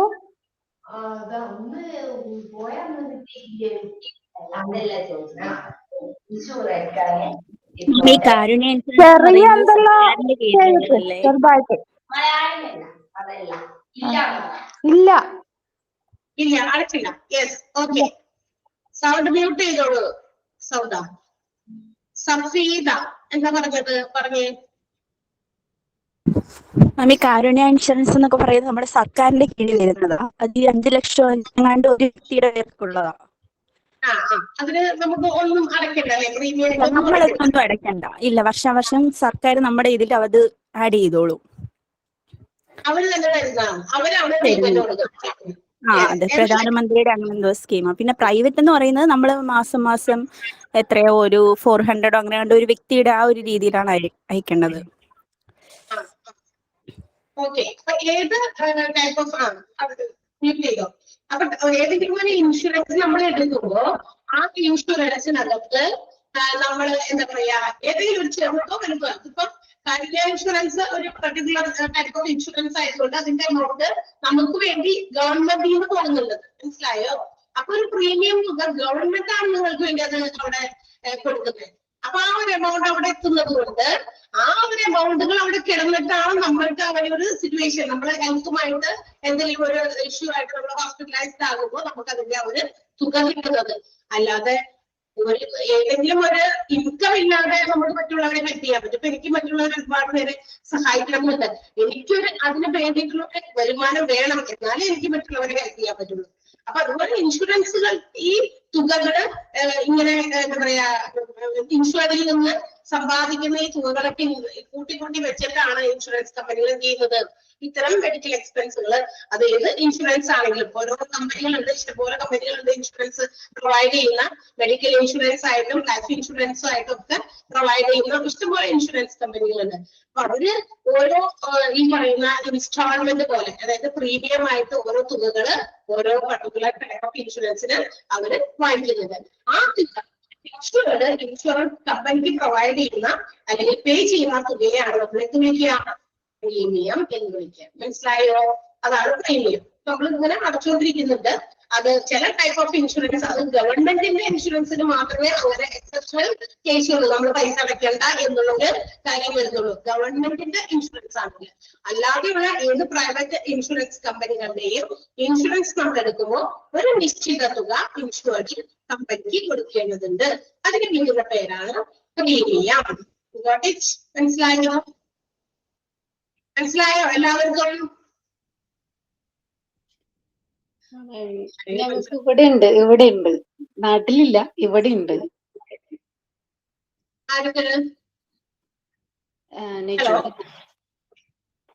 എന്റെ പേര് നെജുവ.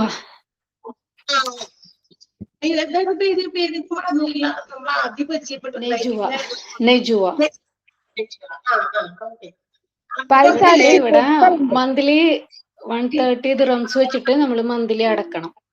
പക്ഷെ അതെല്ലാ അസുഖങ്ങൾക്കും കവേർഡ് അല്ല. ഡെന്റിസ്റ്റ് കിട്ടൂല, ജനറ്റിക് ഡിസീസ് ഉണ്ടെങ്കിൽ കിട്ടൂല, അങ്ങനെയൊക്കെ ഉണ്ട്. അതുകൊണ്ടാണ് നിങ്ങൾക്ക് തന്നെ എക്സ്പീരിയൻസ് ഉള്ളതാവുമ്പോൾ പരസ്പരം ഷെയർ ചെയ്താൽ നമുക്ക് കുറച്ചുകൂടി എളുപ്പത്തിൽ മനസ്സിലാക്കും. പ്രാക്ടിക്കലായിട്ട് നമുക്ക് കുറെ കാര്യങ്ങൾ പറയുമ്പോഴേ കുറച്ചുകൂടി എളുപ്പത്തിൽ മനസ്സിലാക്കാം. നിങ്ങളോട് ഒന്ന് ചോദിച്ചത് ഞാൻ ഇപ്പൊ ഒരു കാര്യം നമ്മൾ അപ്പൊ എനിക്ക് അതെടുത്ത് പറയാൻ പറ്റി. ഇപ്പൊ സൗദ പറഞ്ഞിട്ട്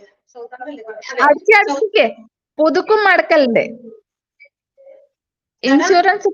ഇൻഷുറൻസ് പുതുക്കും അടക്കലുണ്ട്. പുതുക്കും അടക്കണം അല്ലേ? Okay okay. അപ്പൊ നമുക്ക് ഒരു കാര്യം കൂടി അതിൽ നിന്ന് വ്യക്തമായി. ഗവൺമെന്റ് ചില പ്രത്യേക രീതിയിലുള്ള എന്താ പറയാ ഇൻഷുറൻസ് പദ്ധതികൾക്ക് നമുക്ക് അവരുടെ ഇനീഷ്യൽ പേയ്മെന്റ് അടയ്ക്കേണ്ടതില്ല, ഗവൺമെന്റിന്റെ ഹെൽപ്പോട് കൂടിയാണില്ല. അപ്പൊ ചില എക്സെപ്ഷൻ കേസസ് ആണ്. പ്രൈവറ്റ് കമ്പനിയുടെ ഏത് ഇൻഷുറൻസ് എടുക്കുമ്പോഴും we have to pay a fixed amount. ഒരു നിശ്ചിത തുക ഫിക്സഡ് ആയിട്ട് നമ്മൾ മന്ത്ലിയോ ക്വാർട്ടർലിയോ ഹാഫ് ഇയർലിയോ അല്ലെങ്കിൽ ആനുവലിയോ ഒക്കെ നമ്മൾ പേ ചെയ്യേണ്ടി വരും. അല്ലെങ്കിൽ ഒരു ഇനീഷ്യൽ പേയ്മെന്റ് തുടക്കം ഒറ്റയടിക്ക് ഇത്ര രൂപ മാത്രം എന്താ പറയാ, അത് വളരെ ചെറിയ തോതിലുള്ള, അത് ഈ എന്താ പറയാ poor people, below poverty level ആളുകളെ ഒക്കെ ഹെൽപ്പ് ചെയ്യാൻ വേണ്ടിയിട്ട് ഉള്ളതാണ്. കാരണം ഞാൻ പറഞ്ഞില്ലേ, ലൈഫ് എന്ന് പറയുന്നത് പുവറിനും റിച്ചിനൊക്കെ ഒരുപോലെയാണ്. എന്റെ ജീവനും നിന്റെ ജീവനും നമ്മുടെ എല്ലാവരുടെയും ജീവന് ആ ഒരു ചെറിയ ശ്വാസം പിടിപ്പിന്റെ മാത്രം ആ ഒരു ഇതുള്ളൂ, എക്സിസ്റ്റൻസ് ഉള്ളൂ. അതങ്ങനെ നിലച്ചു വരുന്നത് തീർന്നല്ല അല്ലെ? എല്ലാവരും ഒരുപോലെയല്ലേ? അപ്പൊ അതുകൊണ്ട് അപ്പൊ rich people already they have such an huge income, അവരുടെ നല്ല വരുമാനം ഉള്ളതുകൊണ്ട് അവർക്ക് എന്തിനേയും ഫേസ് ചെയ്യാൻ ബുദ്ധിമുട്ടില്ല. അതേസമയം ആവറേജ് ഇൻകം പീപ്പിൾ, ഒരു ശരാശരി വരുമാനക്കാരന് അല്ലെങ്കിൽ മിഡിൽ പോവർട്ടി ലെവൽ ആളുകൾക്ക് ഇത്തരം നമ്മളെ എക്സ്പെക്ട് ചെയ്യാതെ ചില രോഗങ്ങളുടെ രൂപത്തിലോ മറ്റു നമ്മൾക്ക് നേരിടേണ്ടി വരുമ്പോ അത് നമുക്ക് ചിലപ്പോൾ ഇത്തരം ഫിനാൻഷ്യൽ സ്റ്റെബിലിറ്റിയെ തന്നെ മാറ്റിമറിക്കും അല്ലെ? അപ്പൊ അത് ഇല്ലാതിരിക്കാനാണ് ഇങ്ങനെയുള്ള ഇൻഷുറൻസ് പദ്ധതികൾ ഗവൺമെന്റും ഇൻട്രൊഡ്യൂസ് ചെയ്തിട്ടുണ്ട്. പ്രൈവറ്റ് ഏജൻസീസ് ചെറുതും വലുതുമായ ഇൻഷുറൻസ് പദ്ധതികൾ കൊണ്ടുവന്നിട്ടുണ്ട്. ഹ്യൂജ് എമൗണ്ടിൽ തുടങ്ങാൻ പറ്റുന്നതും കുഞ്ഞു പൈസയിൽ തുടങ്ങാൻ പറ്റുന്നതും എന്നാൽ എല്ലാവരുടെയും ലൈഫിനെ ഒരുപാട് ഹോസ്പിറ്റൽ എക്സ്പെൻസുകളൊക്കെ മീറ്റ് ചെയ്യാൻ പറ്റുന്നതുമായിട്ടുള്ള ഒരുപാട് ഇൻഷുറൻസ് പദ്ധതികൾ കൊണ്ടുവന്നിട്ടുണ്ട് കേട്ടോ. അപ്പൊ നമ്മള് പ്രീമിയം നമ്മൾ പഠിച്ചു. ഹെൽത്ത് ഇൻഷുറൻസ്, ഇൻഷുർഡ്, അതിന്റെ ടേം എല്ലാവർക്കും കിട്ടിയോ? മനസ്സിലായല്ലോ? അപ്പൊ അതിന്റെ ടേം ഹെൽത്ത് ഇൻഷുറൻസ്, പോളിസിയാണ്, ഹെൽത്ത് ഇൻഷുറൻസ് പോളിസി. നമ്മൾ നേരത്തെ ഹെൽത്ത് ഇൻഷുറൻസ് എന്നാണ് പറഞ്ഞു. ഹെൽത്ത് ഇൻഷുറൻസ് എന്ന് പറയുന്നത് it means the medical expenses. നമ്മുടെ മെഡിക്കൽ എക്സ്പെൻസുകൾ, ഹോസ്പിറ്റലിൽ വരുന്ന ചെലവുകളെ, ഏതെങ്കിലും തരത്തിലുള്ള രോഗം അല്ലെങ്കിൽ ആക്സിഡന്റ് വന്ന് ഹോസ്പിറ്റൽ ചെലവുകളെ മീറ്റ് ചെയ്യുന്ന ഇൻഷുറൻസ്, അതിനെ പറയുന്ന പേരാണ് ഹെൽത്ത് ഇൻഷുറൻസ്. എന്നാൽ ഹെൽത്ത് ഇൻഷുറൻസ് പോളിസി എന്ന് പറയുമ്പോൾ ഇറ്റ്സ് ആൻ എഗ്രിമെന്റ്, അതൊരു കരാറാണ്. ആരൊക്കെ തമ്മിൽ കരാറ്? Between the insurer insured. ആരൊക്കെ തമ്മിലുള്ള കരാറ്? ഇൻഷുററും ഇൻഷുർഡും തമ്മിലുള്ള കരാറാണ്. അപ്പൊ രണ്ട് വ്യക്തിയാണ് ഇവിടെ കരാറിൽ ഏർപ്പെടുന്നത്.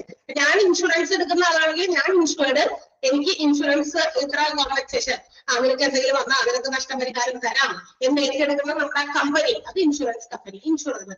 അത് തമ്മിലുള്ള ഒരു കരാറാണ്. എന്തിനു വേണ്ടിയിട്ട്? To provide specific health insurance coverage.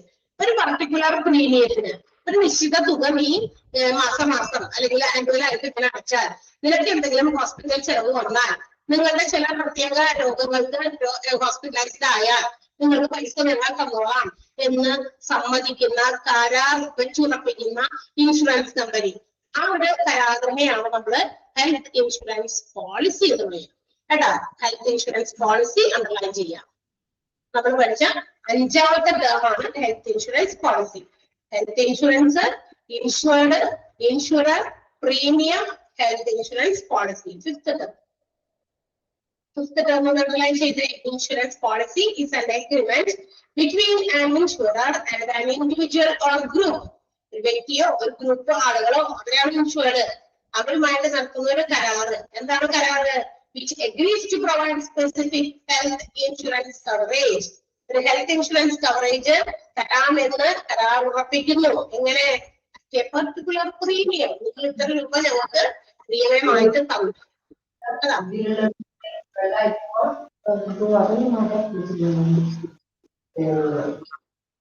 ഇവരൊന്ന് പണിയായിട്ട് ആട്ടുമുട്ടി അപ്പറിട്ട് വാതിലായിട്ട് ഓടുന്നു.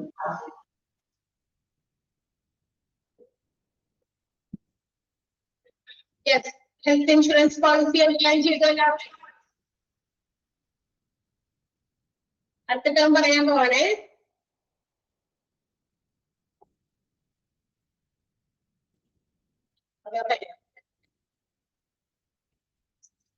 Next term is claim. Claim ആണ് അടുത്ത ടേം.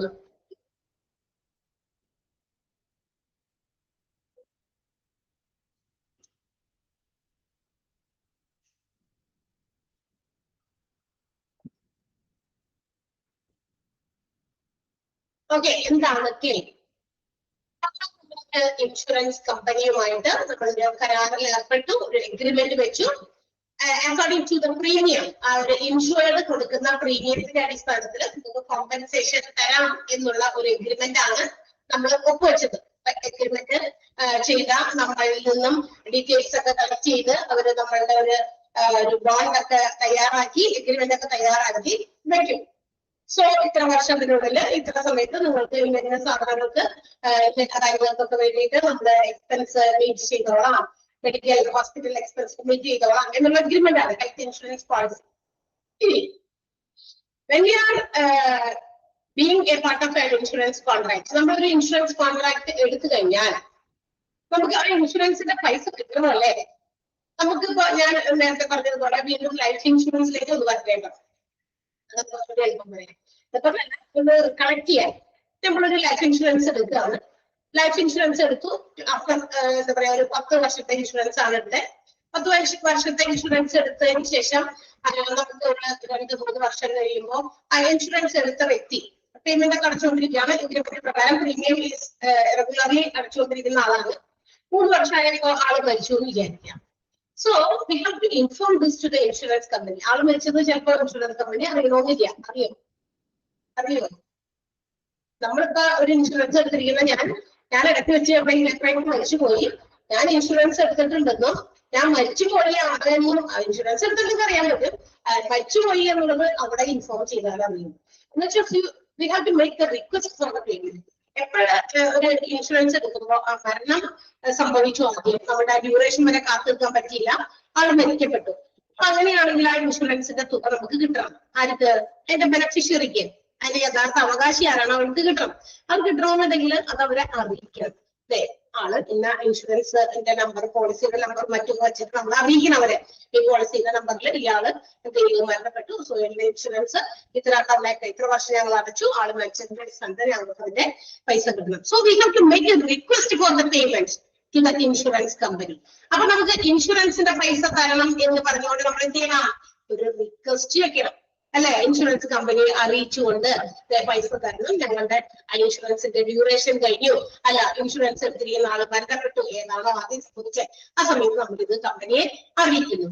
അങ്ങനെ കമ്പനിയെ ഈ ഒരു കാര്യം അറിയിക്കുക, നമ്മളുടെ പൈസ തരണം എന്നുകൊണ്ട് അറിയിക്കുക, നമ്മൾ അപേക്ഷിക്കുക, റിക്വസ്റ്റ് ചെയ്യാം. ആ റിക്വസ്റ്റിന് പറയുന്ന പേരാണ് claim. So what is claim? Claim is a person's request for payment by an insurer of a loss covered by a policy. ഒരു പോളിസിയിൽ കവർ ചെയ്തിരിക്കുന്ന നഷ്ടപരിഹാരം എത്രയാണോ അത് തരാൻ പറഞ്ഞുകൊണ്ട് ഇൻഷുറൻസ് കമ്പനിക്കാരോട് നടത്തുന്ന റിക്വസ്റ്റിനെ, വ്യക്തിയുടെ റിക്വസ്റ്റ്, അപേക്ഷയെ നമ്മൾ വിളിക്കുന്ന പേരാണ് ക്ലെയിം. മനസ്സിലായോ? ക്ലെയിം എന്താന്ന് മനസ്സിലായോ? ഇപ്പൊ ഞാൻ ഇൻഷുറൻസ് എടുത്തു, ഒരു ഇൻഷുറൻസ് എടുത്തിരിക്കുകയാണ്, ഒരു മെഡിക്കൽ ഇൻഷുറൻസ് ആണ് വിചാരിക്കുക. ജസ്റ്റ് ഇമാജിൻ, ഞാനൊരു മെഡിക്ലെയിം ഇൻഷുറൻസ് ആണ് എടുത്തിരിക്കുന്നത്.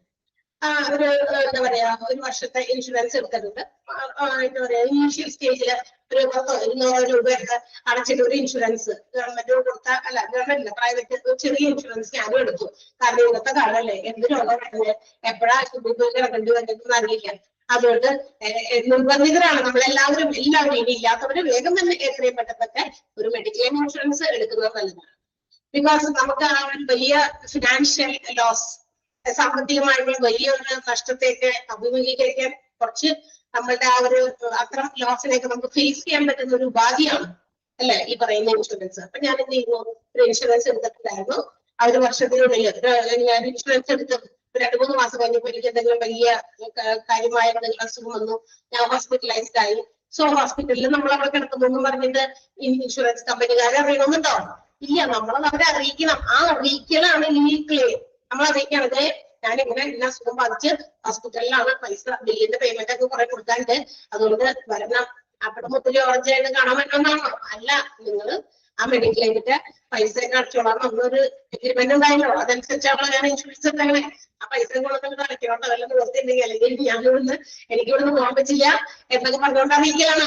ആ അറിയിക്കലാണ്, അല്ലാണ്ട് നമുക്ക് എന്തെങ്കിലും ഫ്രൂട്ട്സ് ഒക്കെ ആയിട്ട് നമ്മളെ കാണാൻ വരാനല്ല ഇൻഷുറൻസ് കമ്പനിയോട് നമ്മൾ പറയാം. So it's our request to the insurance company. Insurance കമ്പനിയോട് നമ്മുടെ ഒരു അഭ്യർത്ഥനയാണ്, ആ കോമ്പൻസേഷൻ, അവിടെ നഷ്ടം വന്നിട്ട് ഇത്ര രൂപ മെഡിക്കൽ എക്സ്പെൻസ് ഉണ്ട്, ഹാവ് ടു ബി ജിറ്റ് എന്ന് പറഞ്ഞുകൊണ്ട് നമ്മൾ അറിയിക്കുന്നു, റിക്വസ്റ്റ് ചെയ്യുന്നു. ആ റിക്വസ്റ്റിനെ പറയുന്ന പേരാണ് ക്ലെയിം. ക്ലിയർ? ഒന്നുകൂടി ഞാൻ വ്യക്തമാക്കിയെന്നുള്ളൂ. അപ്പൊ ക്ലെയിം ഉണ്ട്. അപ്പൊ ക്ലെയിമില് ഇനി വീണ്ടും ക്ലെയിമിനെ 2ആയിട്ട് ഡിവൈഡ് ചെയ്തിട്ടുണ്ട്. First party claim and third party claim. ഇതിന്റെ ഇടയിലൂടെ സെക്കൻഡ് പാർട്ടി അവിടെ പോയി വിചാരിക്കും, അങ്ങനെ ഒരു ഇല്ല കേട്ടാ, സെക്കൻഡ് പാർട്ടി ക്ലെയിം ഇല്ല. ഫസ്റ്റ് പാർട്ടി ക്ലെയിമും തേർഡ് പാർട്ടി ക്ലെയിം അത് മാത്രമേ ഉള്ളൂ. ഫസ്റ്റ് തേർഡ് സെക്കൻഡ് ഇല്ലേ നമ്മൾ ചിന്തിക്കല്ല, ഇല്ല, സെക്കൻഡ് ഇല്ല.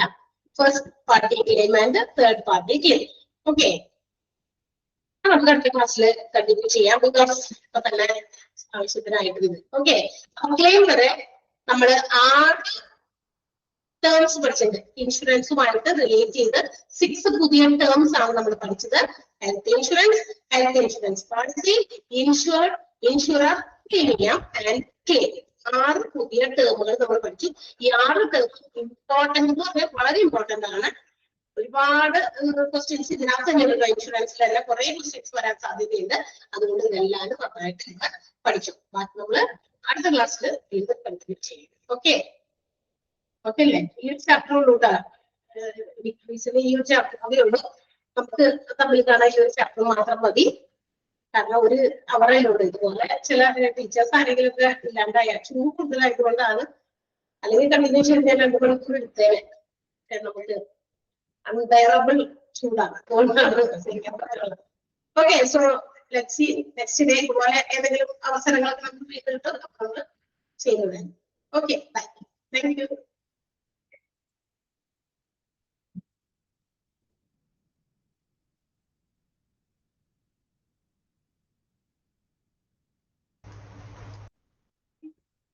എന്നോട് പറഞ്ഞോട്ടെ, ചിലര് ലേറ്റ് ആയി കയറിയവരുണ്ട്. അത് നമുക്ക് ഈ കണ്ടിന്യൂ ചെയ്ത് ഞാൻ 1.5 മണിക്കൂറാണ് ക്ലാസ് എടുത്തത്. ഈ ക്ലാസ് ഇവിടെ തീരാണ്. നമ്മൾ 1.5 അരമണിക്കൂർ നേരത്തെ നമ്മൾ ലീവ് ചെയ്യാറുണ്ടായിരുന്നു. കണ്ടിന്യൂ ചെയ്ത് നമ്മൾ തന്നെയാണ് എടുത്തത്. അതുകൊണ്ട് അശ്വതി ബസ് ലീവായതുകൊണ്ട് അരമണിക്കൂർ കൂടി ഞാൻ എക്സ്റ്റെൻഡ് ചെയ്തെടുത്തതാണ്. ലേറ്റ് ആയി കയറിയവരുണ്ടായിരുന്നു. അതുകൊണ്ടാണ് അവരുടെ അറിവിലേക്കാണ് പറഞ്ഞ് ബിഗിനിങ്ങിൽ ഉണ്ടായിരുന്നവർക്ക് അതൊക്കെ കേട്ടതാണ് കേട്ടോ. ലീവ് ചെയ്തു എല്ലാവരും. ബൈ. ഇന്നത്തെ ക്ലാസ് തീർന്നു.